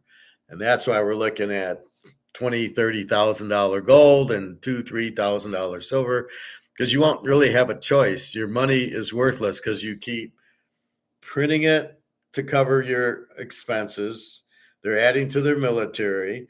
They have large debts. Sounds familiar? And then they have the Social Security. So the debt, the military, the Social Security, and Medicare, all these government programs, they don't have money for. So they keep borrowing, keep printing, and they don't get that you print the money to zero. It's just amazing how stupid these people are, that they can't understand the concept is if we keep printing, it's worthless. What are we missing here? If you keep printing, it's worthless. How do you miss this? But they do. So this is happening. Here's 10 European countries. So like I say, England's the worst one. They're number one. But it's France, Italy, Germany, that's 4, and then Poland is 5. The Ukraine is 6. I don't remember all of them. Greece was one of them. So they said Greece has never recovered when they went bankrupt before. I'm sure Pakistan and Sri Lanka are in it, but they're not European, as well as Brazil, Argentina, Venezuela, Zimbabwe, and probably half the African countries. And we know China, and then Russia's actually doing okay. So what we have there is a bunch of countries that are doing the same. It's the same blueprint from Soros. They buy the votes with the pensions, but then they don't have the money to give it out, and everybody riots because, wait a minute, you're killing me. I'm relying on the pensions. And then they go, their money goes worthless. So they got their money in the bank because they worked, and then they find out it's worthless. So the whole world's basically fucked by George Soros. And this is the problem. So I just wanted to show you the title. 10 European countries will collapse soon in 2025. So what does that do? It does two things. One, they crash. Two, whoever has money in these countries realize their money is worthless and go buy gold if they're not already. So that takes gold off the table because there's not enough of it. You're dealing with something there's only 210,000 tons of. Let's say there's 750,000 tons of silver, if there's that many, which I doubt. And that's what you got. So yeah, Europe will die soon, but they'll die in this, right? As long as there's this, they'll die. When we get rid of this, now we need a gold-backed currency or something else. That's why all the central banks are running and buying gold, so they can have the gold-backed currency. And I think a lot of people will move to these BRICS countries. The problem is there's the only ones in Europe is Russia. All the West, France, Italy, Germany, Belgium, they're all going to be worthless because they're not buying gold. The UK's gone, and they have no gold, and we don't have any gold. So basically, the countries with the gold will survive, which has happened since the beginning. The Romans had gold; they were great. They got rid of their gold; they were fucked. I mean, that's how you feed people. Right? The Romans would get their grain, their wheat, and their grain, the food from Egypt. And I'm sure they paid them in gold, and they got the wheat. So that's why you got to have free trade. You buy certain goods from other countries, which is fine.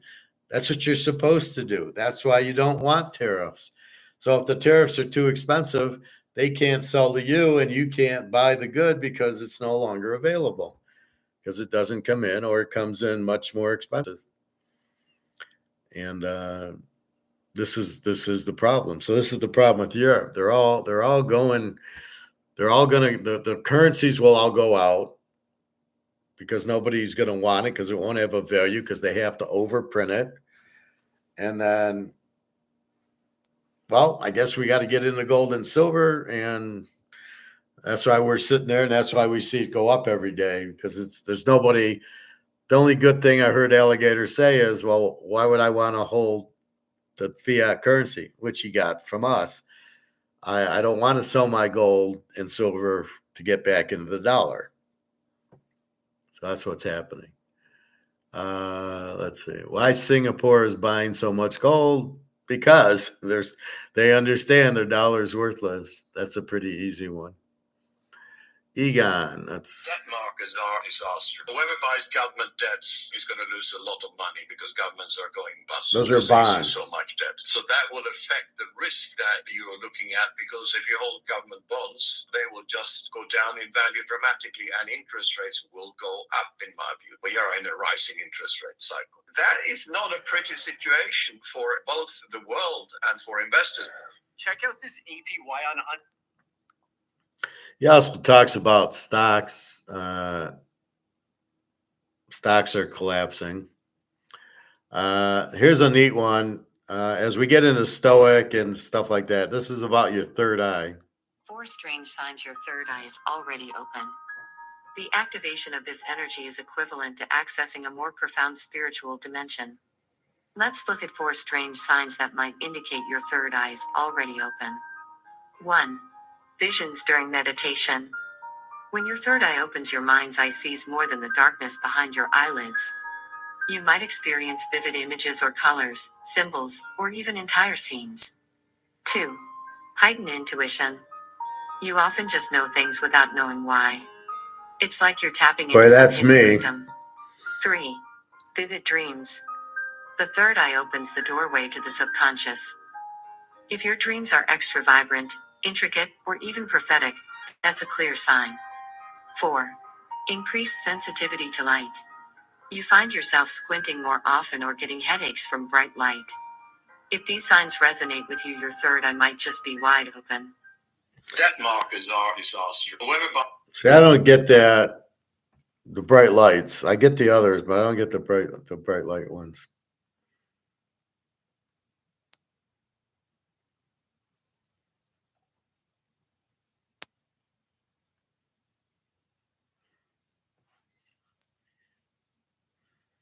Let's see.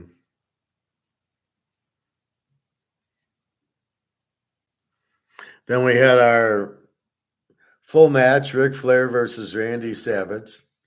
So they got a lot of WrestleMania or big events that weren't on TV. They're kind of on now. High cholesterol. What she's talking about here, and I only watched the first 5 minutes, is the medicines they give you for the high blood pressure or for the high cholesterol are all bad for you. They cause all these losses and a lot of health problems by the medicines the doctor gives you for the high cholesterol, which to me, cholesterol is just the fire engine pulling up to the fire, not the cause of the fire. So I never worry about my cholesterol. So hard to say what the hell is going on with that. Let's see.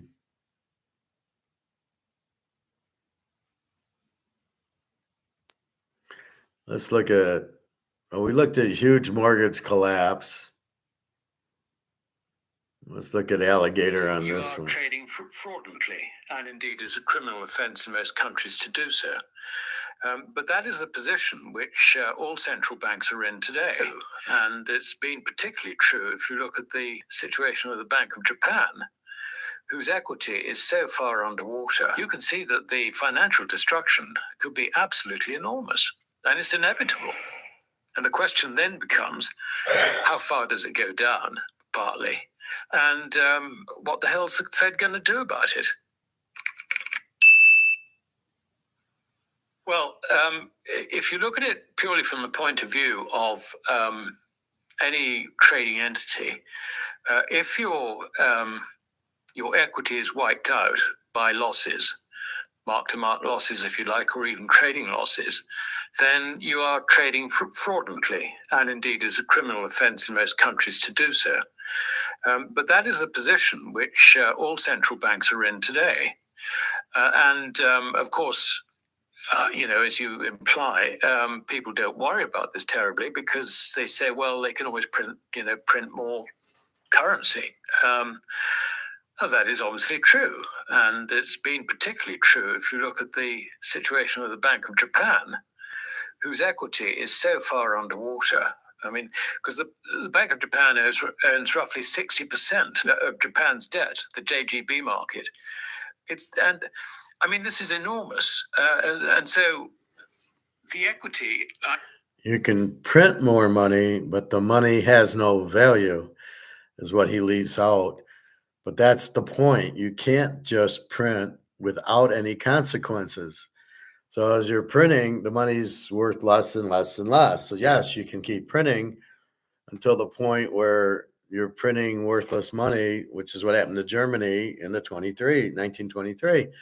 They printed so much money, they were wallpapering the wall with it. You needed a wheelbarrow because you can't do that and keep its value. This is why we have gold and silver. It's the only thing that can keep its value. I was looking at my inventory yesterday. I price it, right? So I said, well, I got an ounce. I got so many ounces. And the prices kept going. Well, it was 2,000. It was 2,500, 3,000. So that was like 3,200 for an ounce based on eBay's what they're selling for. And half ounce, quarter ounce, and tenth of an ounce. And I've made I think I've made about 25,000 since January. It was at 26 something, and now it's 3,000. So I made roughly 4,000. It went up roughly 400 points. I think it was like 26.80, and now it's 25.30 or something. So it's gone up like $400, but at 70 ounces times 400 is $28,000, roughly. I own roughly somewhere in that neighborhood. And you don't even realize it. You don't, just like this card. This card, I saw a 9 for 190,000. Okay, because it's a refractor. So I was intelligent enough to buy a refractor that looks like it's in gem mint condition.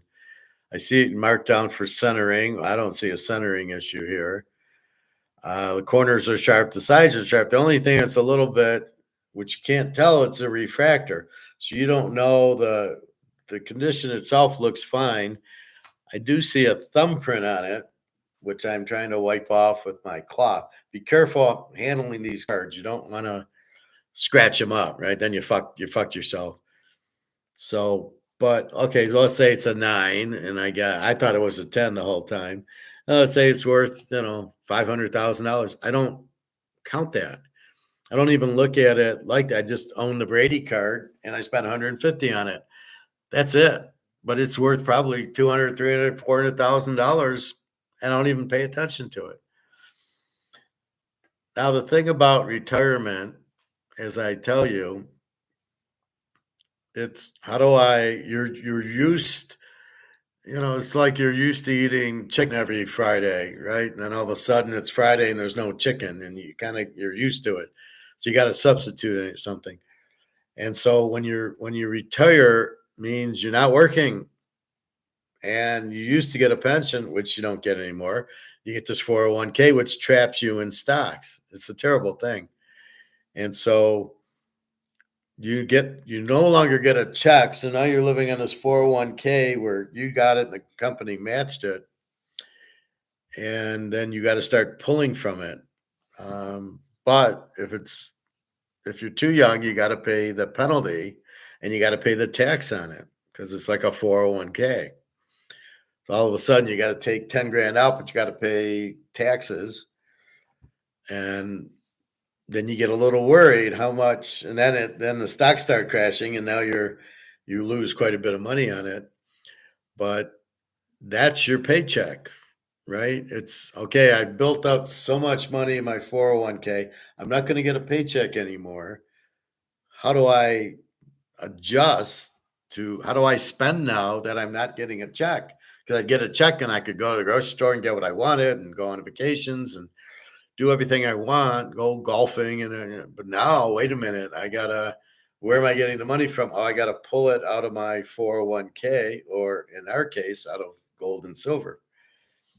And this is where it's difficult. You're not getting the paycheck anymore. And this is where a lot of people probably struggle, is they probably start worrying. And the other thing you do, and in my case, you kind of go, I'm mid 60s, and you kind of go, well, what do I do with my baseball cards? At what point do I start selling them?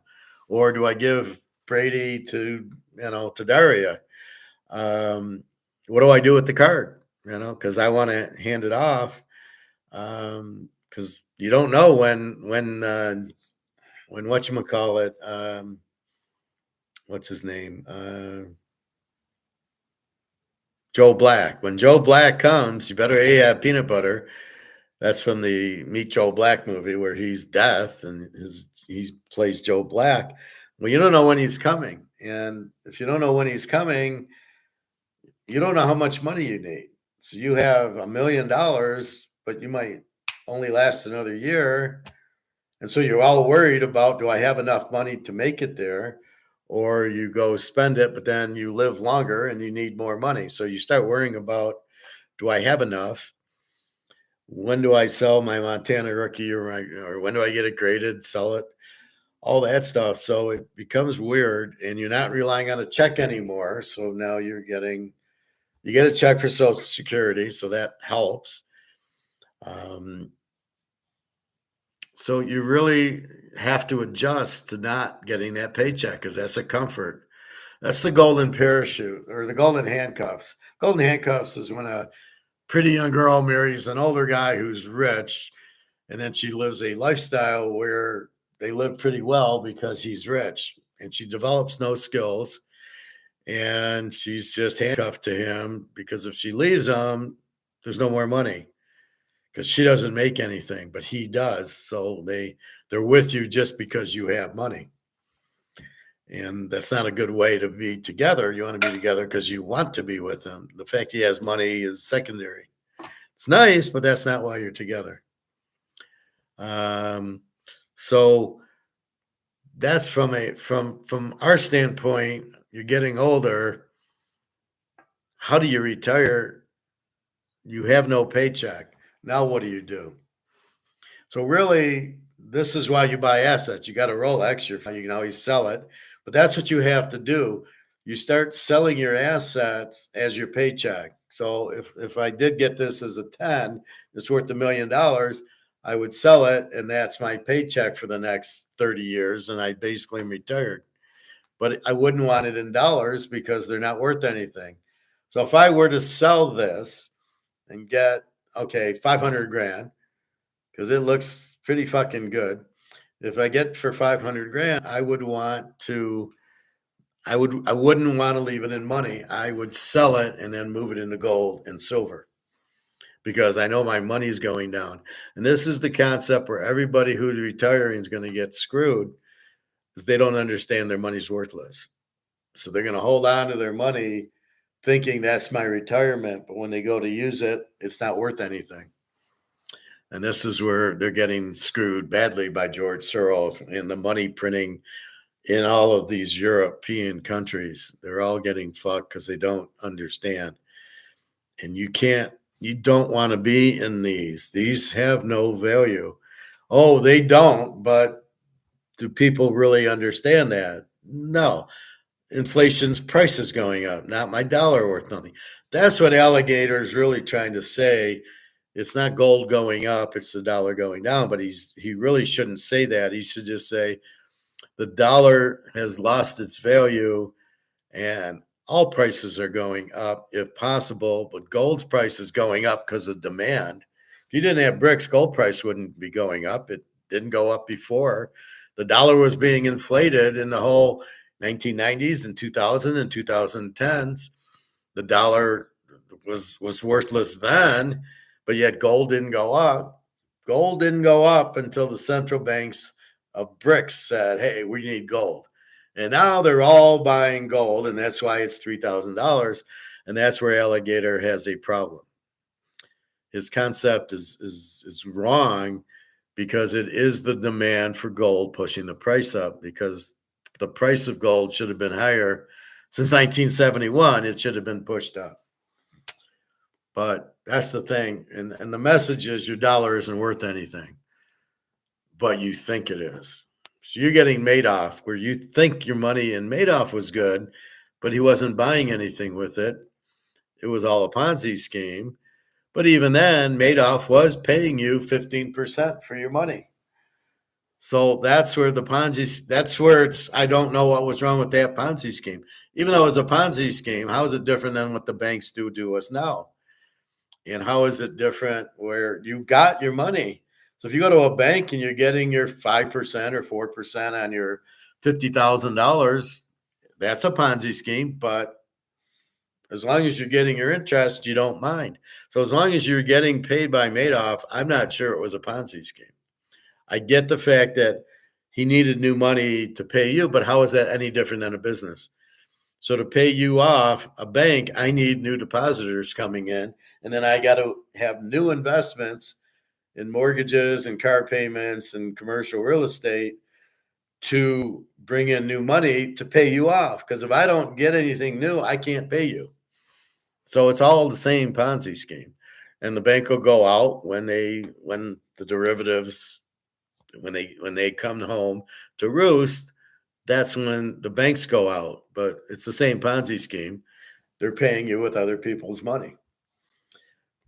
But the key is the money's worthless. And that's what people will struggle with. People are going to get screwed in retirement because you're not going to go back to work. I've been out. Well, I just got back, but I was out a year. And then I finally got back November, December, Jan, and Feb. But then, we'll see if I get hired now. But if silver ever starts taking off and gold starts taking off, I won't be working again. But I am set up for it. I'm set up to pull the money for my retirement. And that's the point of this class, of this section, is you're not going to get a paycheck. So you need an asset that's not going to go down in value, like a dollar, like a stock, like a Bitcoin. You're going to need the dollar. You're going to need something that goes up in value, not down, that can't be inflated. And that's Rolex, gold, and silver. That's it. And if you can find Picassos, but who can afford that? I love when the guy says, well, if I'm in the jungle, I can use gold, but I can't use a painting. Don't be so sure if you're in a jungle and you got a Picasso that they don't know what it is. They're pretty clever. Believe me, somebody in the jungle knows a Picasso is worth $1 million. Question is, do they know what $1 million is worth? So keep that in mind. Be very careful. Profit's okay because he's getting in gold bars, so that's his retirement. He just sells one and gets all this money, and then that's his paycheck.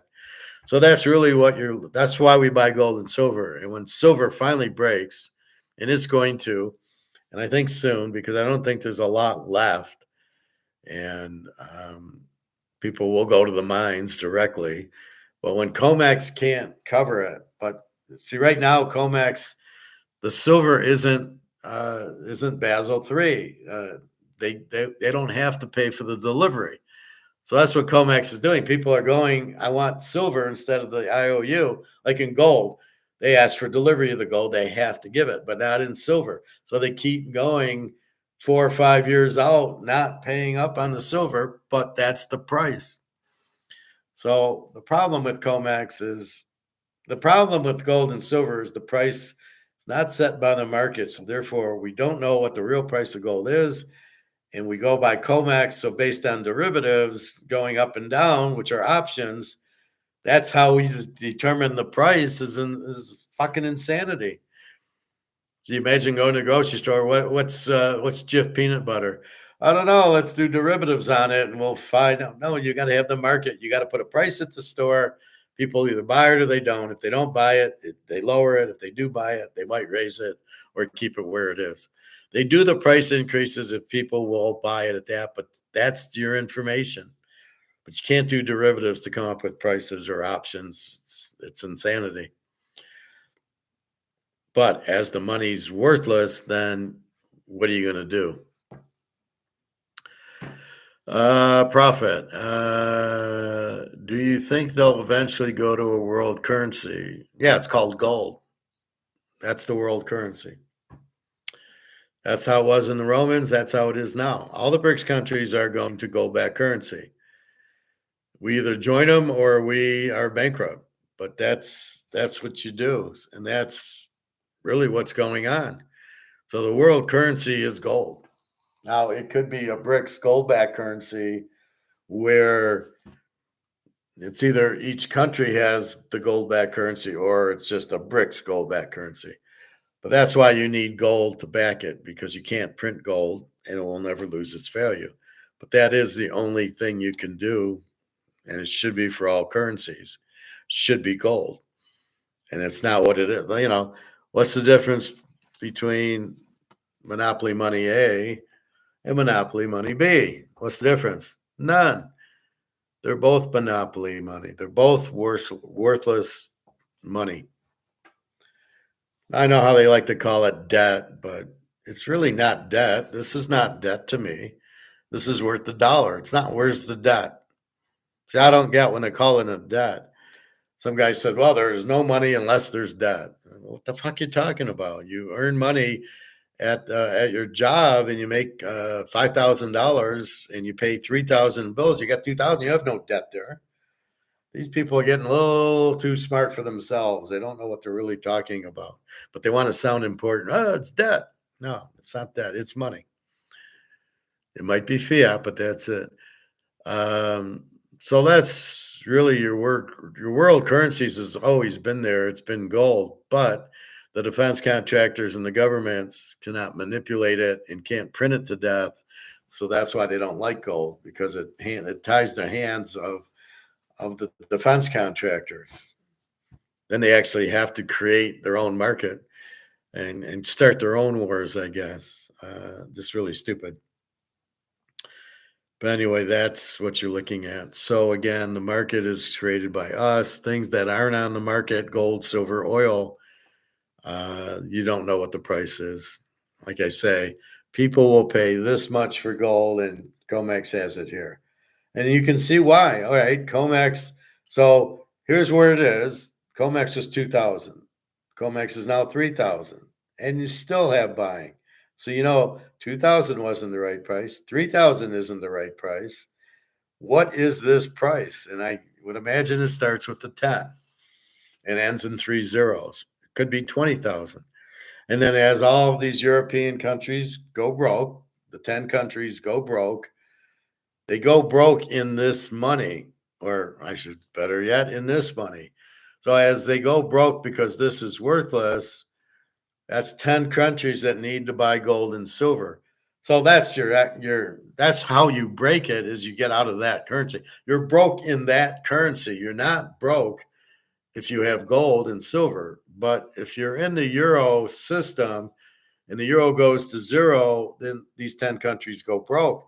But as soon as they came out with a gold-backed euro, then the countries aren't broke anymore. They don't tell you that. That's really the key to it, is the gold.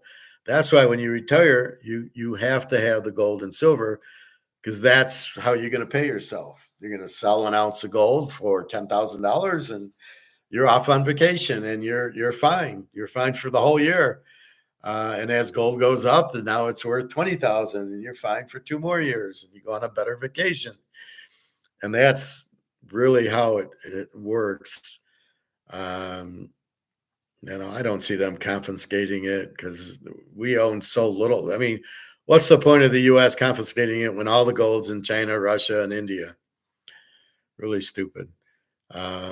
Anyway, gold will be the key, because again, the dollar is worthless. So what's the next money? Gold and silver. Yeah, you can come out with the euro too and the US dollar number 2, but if it ain't backed by gold, and I don't see how it can be, since they don't have any gold to back it, then it becomes a temporary money until people realize it's the same Madoff being pulled on them. So be careful with the new currencies, if they are backed by gold or not. If they're not, they're worthless. I finally got my Jack Bauer number 8. So I get Jack Bauer number 8, and I get to the sixth disc. So I watched the first 5, and I get to the sixth disc, and it's cracked. So I can't watch the final 4 hours. So I told the guy, he gave me a refund, and I rebought it from somebody else. I think the net was $1 or $2. So I got like $8 back, and then I spent 9. And it finally came, and so I watched I finally watched the last 4 hours. But it's you got to watch it. You can watch it like 8 hours at a time because they always change characters and everything. So now I'm watching season 9 again because now I'm into season 8. It's ended. I want to see 9.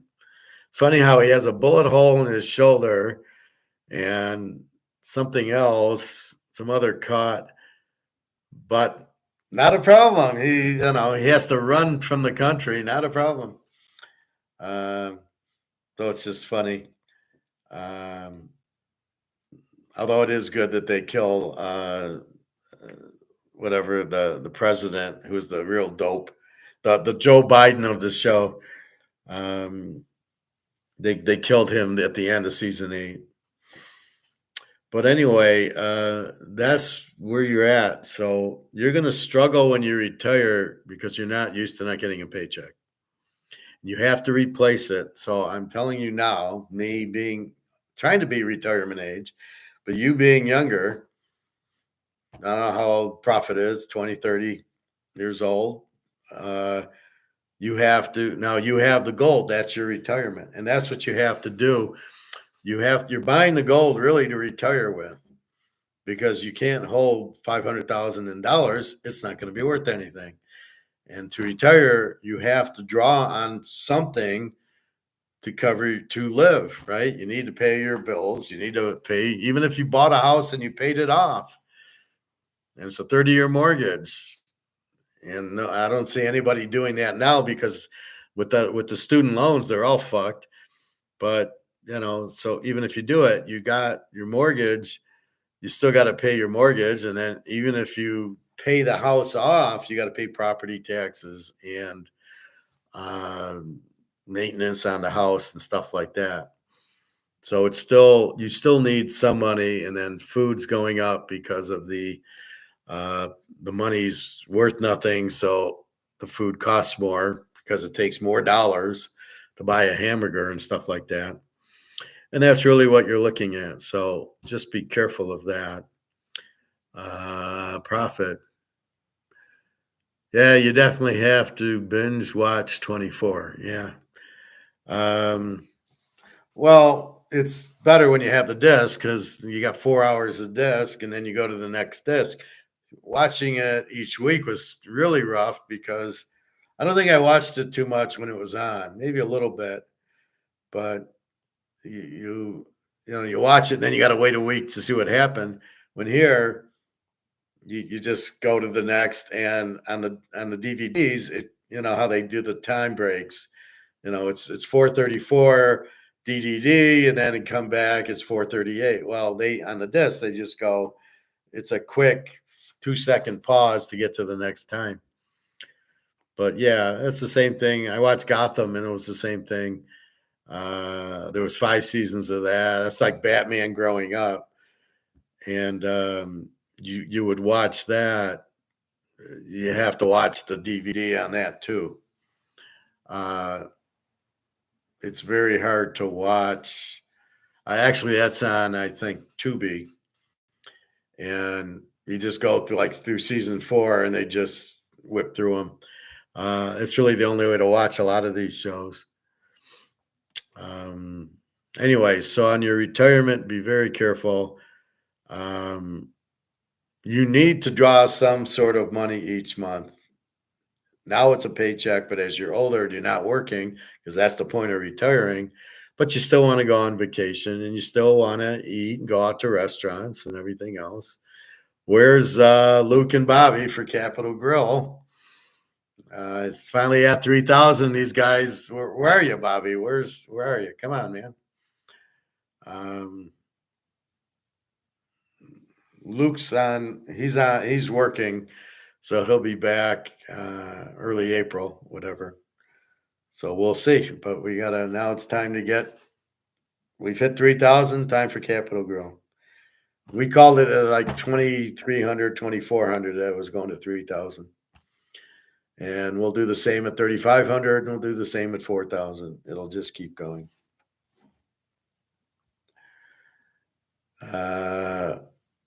Let's go back to alligator. I mean, last time I calculated, I mean, the figures are not that material, but it was something like 40,000 times underwater. I mean, you know, the equity was so insignificant compared with the losses. The second thing people say is, well, you know, there is always the other backstop, and that is that central banks are owned by governments. They're a government agency. They're not. So they are backed by the, if you like, the tax revenues of government, ultimately. Now, that as an argument is pretty specious, because if you look at certainly the US, you look at most of the European countries, so take it as the EU as a whole, the UK, and also Japan, these countries, these nations, these units are in debt traps. In other words, their economies are not growing sufficiently to pay down the debt, or if you like, to cover even the interest on the debt. Now, under those circumstances, this is called a debt trap. And inevitably what happens is that the lenders, if you like, the creditors, demand a higher interest rate in return for this extra risk. Now, this is particularly opposite at the moment, because if you look at the US economy, it's stalling. It is actually, I mean, on any sensible calculation, it is actually going backwards. The private sector is contracting. Now, the reason I get there is quite simple. And this is on official figures. The Congressional Budget Office's own figures say that the US economy is growing at 4.5% in this fiscal year. The talking heads haven't mentioned this, but the euphoria in the market is set to end. Watch until. But the budget deficit is 6.5%. Take 6.5% away from 4.5%, and so you've got a private sector which is contracting by 2%. Now, that's in nominal terms. As well as that, but if you take the official rate of inflation expected by the CBO at 2.9%, you're looking at a contraction of 5%. Now, we can calculate it for this year. You can also do the same calculation for the previous year, and the year before that, and the year before that. And of course, the COVID year was a real economic disaster for the private sector. So I think what's happening is people are beginning to understand that this is the problem. So in effect, you've got a contracting private sector GDP, which is meant to support this increasing level of government debt, which in the US case is increasing by roughly $2 trillion a year. So where is the revenue, if you like, to back all this? The revenue isn't there. So you've got, on the one hand, you've got the revenue diminishing. You've got that debt to GDP ratio. This is, this works out of the GDP actually contracting, if you look at it, taking that distortion of extra government inflation pushed into the GDP. Consequently, the idea that there is the backing for central banks is just not true. The ultimate backing isn't there. And we have to tie this in with the credit bubble. Most people don't really understand they're in a credit bubble, but you've only got to look at the other side of credit. Look at debt. Oh, yes, we're in a debt bubble. We all know that. So if we're in a debt bubble, we are in a credit bubble. And that credit bubble is the biggest ever seen in the history of the world. So that is now beginning to topple over. And we see this with stock markets in particular. We see it with cryptos like Bitcoin. We've also got, which is very alarming, I think, a combination of events which we saw in 1929 to 1932. That is to say, the unwinding of the credit bubble of the Roaring Twenties, which was brought about by Benjamin Strong at the Fed, who was a if you like, a monetary expansionist. And at the same time, you had the Smoot-Hawley Tariff Act coming in, which increased tariffs by an average of 20%. And some saying, there were cases where it was more than that. And what happened? You had other nations, I think something like 67 trading nations at that time responded by increasing their tariffs against the US. So you had this tit for tat thing, which suddenly, along with the credit bubble bursting, just threw the whole world into a depression, and particularly America, where some 9,000. That's because costs went over market. Prices went over market too. So you made things more expensive. People couldn't afford them. What do you do if you're a business and nobody buys your goods? You go out of business. Multiply that by all these businesses in the world, and that's what the Great Depression was. Because it was all over the world. That's how Hitler got into power, and Mussolini and Stalin. All these countries were going bankrupt, and the only jobs available, you got to wear these little uniforms and then goose step around everybody and get guns and everything. So the only thing that was available was military, but that created work. So the government created work for you because your costs went over market because you did stupid tariffs, we're going to make money on the tariffs, but you got to follow through. No, if the money goes, if the costs go up too high and the prices go up, nobody will buy the goods. If you don't buy the goods, there's no market. And that's what's happening with the dollar now. There's no market for it. Nobody wants it. Everybody's getting out of the dollar. They're all going into gold. The central banks are selling their dollars for gold. I like how he says, well, they're not buying gold, they're selling their dollars. What are they doing with the dollars? Buying gold with it. So theoretically, they're selling their dollars to buy gold. What a fucking idiot alligator becomes sometimes. Banks went bust. This time round, of course, we can't allow banks to go bust. And they're not small two-branch banks, which was sort of typical in America in the late 1920s and into the 30s. But the Fed's going to have a problem. How can it rescue? How can it underwrite the commercial banking system if it is deeply in negative equity and it is becoming apparent to foreign holders of the dollars that they're not getting compensation for the risk of holding those dollars? So they're selling dollars for gold, which is actually what we see at the moment. So again, they're gonna sell their stocks and the money in the banks to buy gold, which makes demand for gold keep going. And since it's a paper system, not a physical system, they don't want to do the derivatives because there's no gold to cover the people taking delivery. So that's just going to blow up comex for gold and eventually silver soon. And so you have high demand for gold. So the price has to go up because once there's no more gold to get, now you still have 210,000 tons of it, but it's now out of in the market. So now here comes the secondary market, and we see the Super Bowl tickets jump to the roof. That's what's going to happen with gold and silver. You won't see gold under 10,000 because now it becomes secondary market, and you're not going to sell gold. You're not selling your gold to get back into the paper market, right? You don't want the paper. Yeah, you might sell a little for rent or you might sell it for a trip. That's it. Just a tiny bit of gold to get these things you need to pay for if you run out of dollars, or as the dollars are worthless, we'll have to figure out dollars backed by gold. And we'll all move to BRICS countries. All right. As far as the Fed is concerned, the only result, if you like, of their trying to rescue the entire financial system in America will be to drive the dollar down. Because part of that is going to be suppression of interest rates, which will be rising.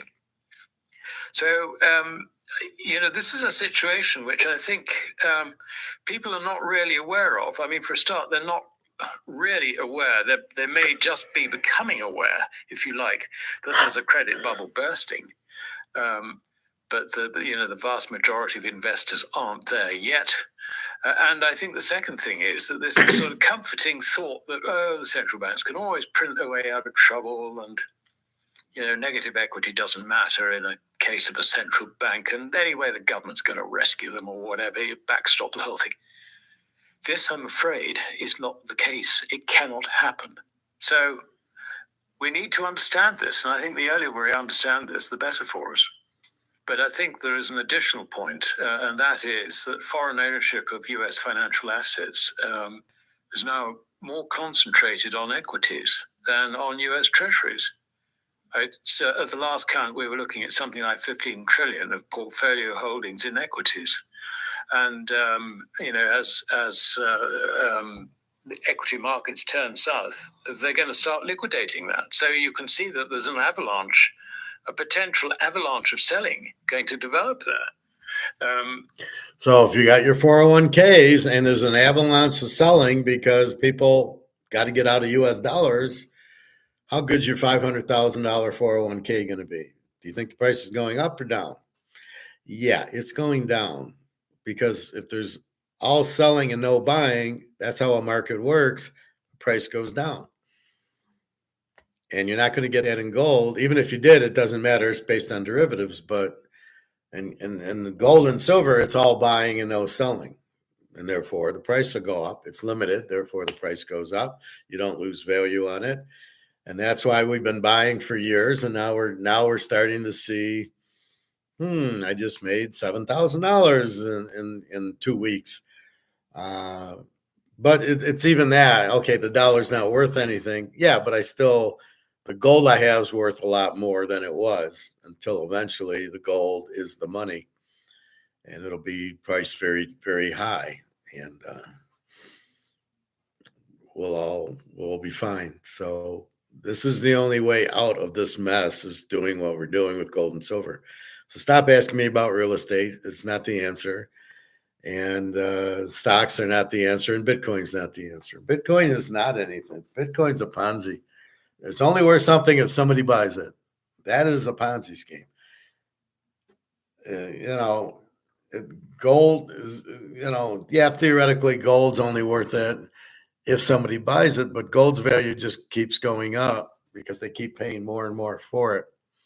But that's how the dollar is. If nobody wants the dollar, it's worthless, and that's what's happening. Nobody wants the dollar. So technically, yeah, if there's no demand for any product, it goes down. But the Ponzi scheme is the gold still is, you get the gold, and the Bitcoin you don't get anything. You get air.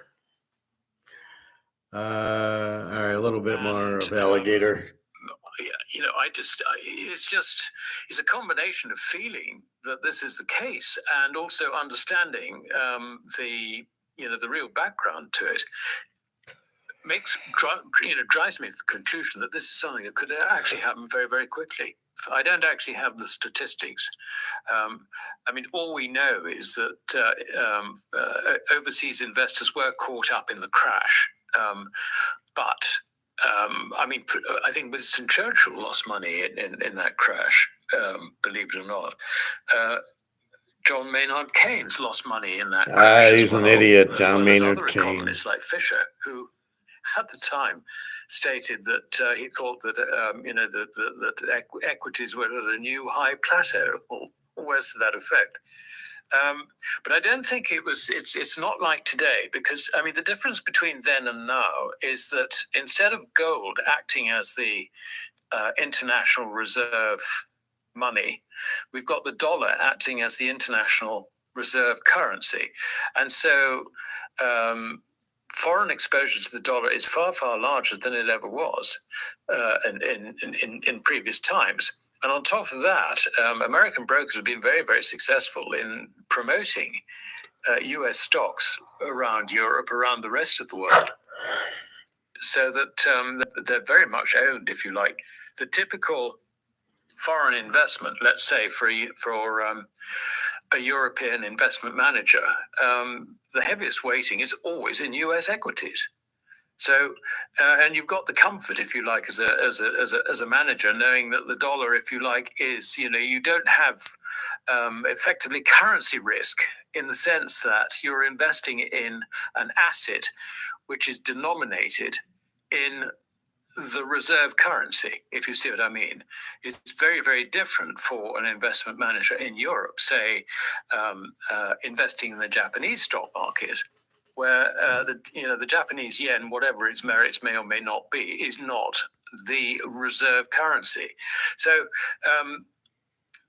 it's built up in huge quantities, and of course, when you get a bull market, everybody just increases their positions because it's as easy as anything to make money, and it's going up, so you've got to buy it. And the foreigners have been sucked in just the same as US nationals have. But it is a credit bubble. And as I say, the best way to get a grasp of how serious it is look at the debt bubble. And if you've now got a global economy that's contracting, partly because the credit bubble is too long in the tooth to support the underlying economies, and partly because of new U.S. tariff policies, you can see that the financial destruction could be absolutely enormous, and it's inevitable. And the question then becomes, how far does it go down? Partly, and what the hell's the Fed going to do about it? The Fed, I think, has a clear mandate under these circumstances to try and support markets in an effort to support the economy. And that means, as far as the Fed is concerned, that they've got to cut interest rates, but the exchange rate will demand a rise in interest rates. So, I mean, they can make the Fed funds rate zero, but they do that. The yield, let's say, on a 30-year Treasury could be 15-20% quite easily. A very steep positive yield curve. Why? Because of the risk of holding U.S. debt. I like how he, I don't know.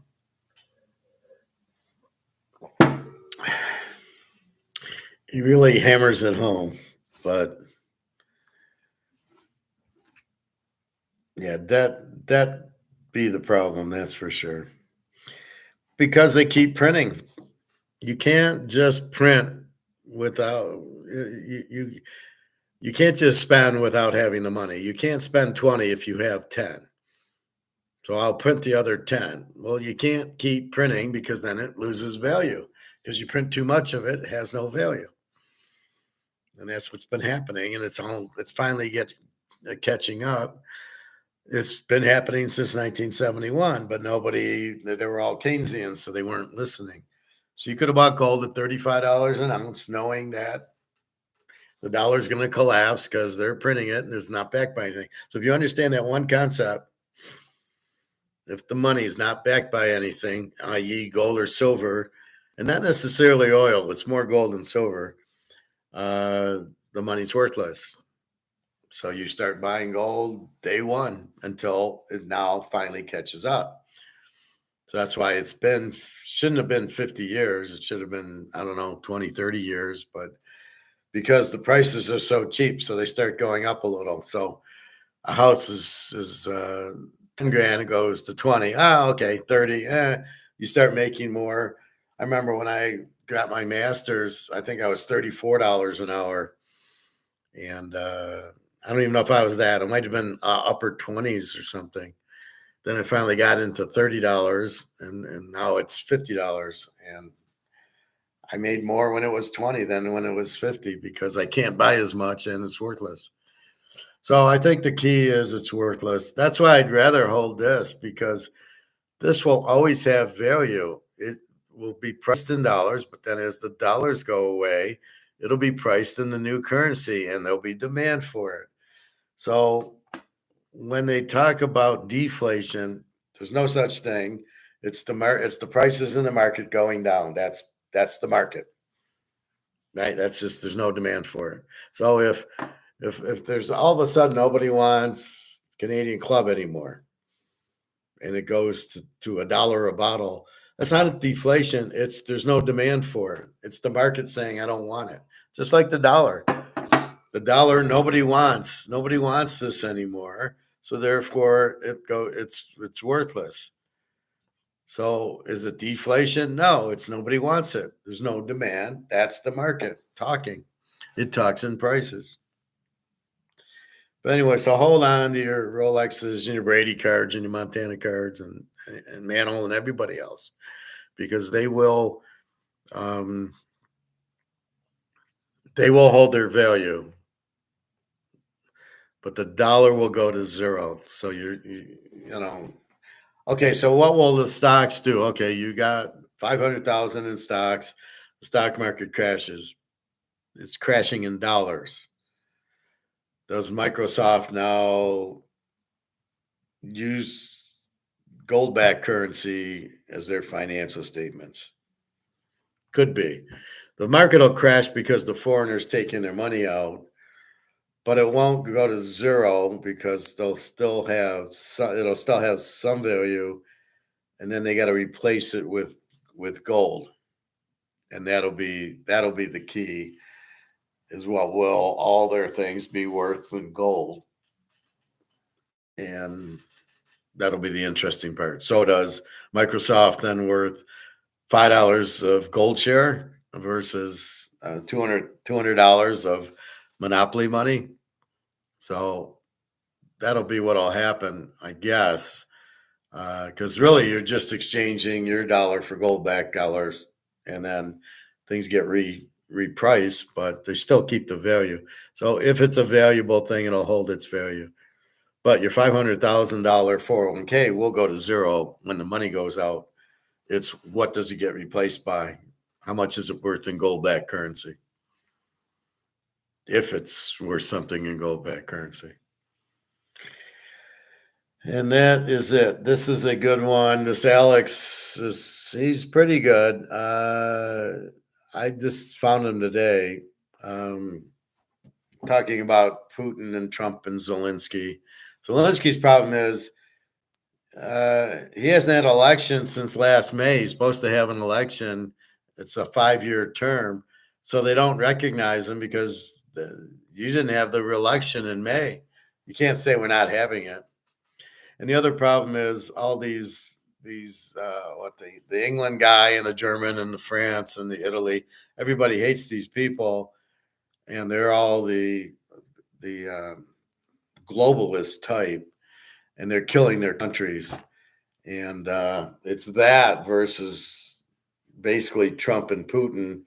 Trump sees more advantage to partnering with Russia than he does with Ukraine. In Ukraine, he's got to pay for everything. In Russia, he doesn't. So that's why I think we end up joining Russia, and all these other countries just go out the window, and they're all going to go bankrupt because the leaders are terrible and the money's worthless. So look for that shift to happen. And maybe we'll join BRICS because we'll realize we need gold and we probably want to trade with BRICS. See, Trump's got it all wrong. Trump keeps going, oh, we're going to tariff you. But then once he sees nobody wants our shit anyway and our money's worthless, so nobody wants our money, he'll need a gold-backed currency, which we don't have. We have no gold. I saw somebody say about Bitcoin. Well, Trump will sell the gold for Bitcoin. He doesn't have any gold. Why do people still think we have gold? I don't understand it. Well, they haven't opened the vaults, and I need to see it. Well, no. The reason they don't open the vaults because there's nothing there, and if people realize there's nothing there, then we're fucked. And it's as simple as that. So you've got to understand there is no gold. If there was, they'd show it. I have a Brady rookie card refractor. Oh, here it is. I have a Montana rookie card. Sure you do. There it is. So if you have what people are questioning you on, it's just normal common sense to show it. You don't have any gold in Fort Knox. Oh, yeah, we got 8,500 tons. Okay, show it. Well, we can't because really we don't own it. Didn't they watch Die Hard 3? Well, that's the whole point of it. I bring in Jeremy Irons because he also doubled in the Margin movie. So he ran The Music Stop. So that was him too. So yeah, he's got the good financial background for that. But that's the whole key to it. But most people don't understand it because they're not taught it and they just can't figure it out. They can't imagine they're 500,000 in stocks because it's never went to zero. How can it go to zero now? The government won't let it. The government's the problem. That's why it's bad. And that's really where it answers that. Anyway, I think that's about it. Anything else? The basketball again, the 5 stars, Texas Tech under 143.5, Georgia under 151.5, and Drake plus the 6.5. Also went to UCLA under 144, St. John's over 149, Michigan under 142, and I basically played every game. So if you go back to like the 20-minute mark, I think for about a half hour, I just go game by game by game. Now, obviously, the first 5 or 6 are already off. But again, I'm just using my theory of looking at the last 5 or 6 games and seeing the defense gives out 60 points a game in those games. And, because those are more meaningful games. And so you see that, and you see Auburn's lost like 3 out of their last 5 because they probably played good teams. That's the thing I hear about with teams where, they're on a 5-game win streak. Yeah, look who they played. And then they lose a few games. Look who they played. Oh, yeah. Yeah, they played Auburn and Duke. No wonder they lost. Before they were playing Grand Canyon and, the Empire State Building or whatever. So that'd be it, I think. So have a good day. www.teaserking.com. You want to get a hold of me? My email's there. Nothing really to buy. I'm not selling the basketball picks. I'm not that strong at it to sell them. I'll go through the games tomorrow and Saturday and Sunday, and then that'll be it. Baseball, I'll start doing, I think opening days next week, or maybe the weekend. Usually it's the last March 30th, 31st, or April 1st or 2nd, whatever. I noticed Detroit is playing on the West Coast. We used to bitch going, why does Detroit play at home in April? Why don't they start on the West Coast of Arizona? And now they're finally doing that where they've got them on. And I think they play the Dodgers and the Angels, something like that. So that'll be at least get warm weather. But anyway, so good luck with all that. We got basketball. Then we got the NBA playoffs coming. We've got the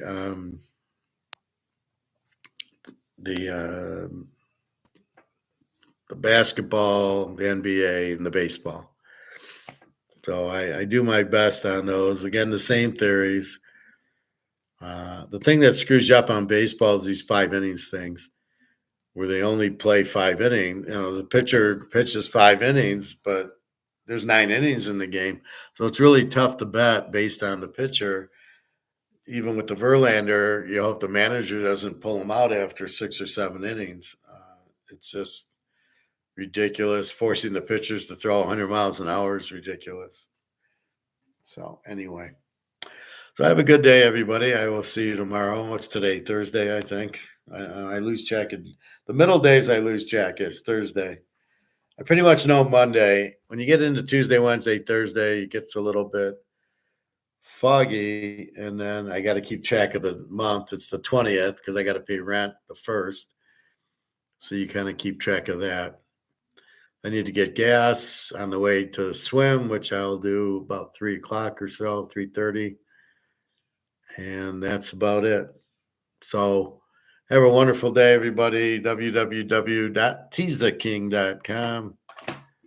And good luck on your baskets. All right. Take care, everybody.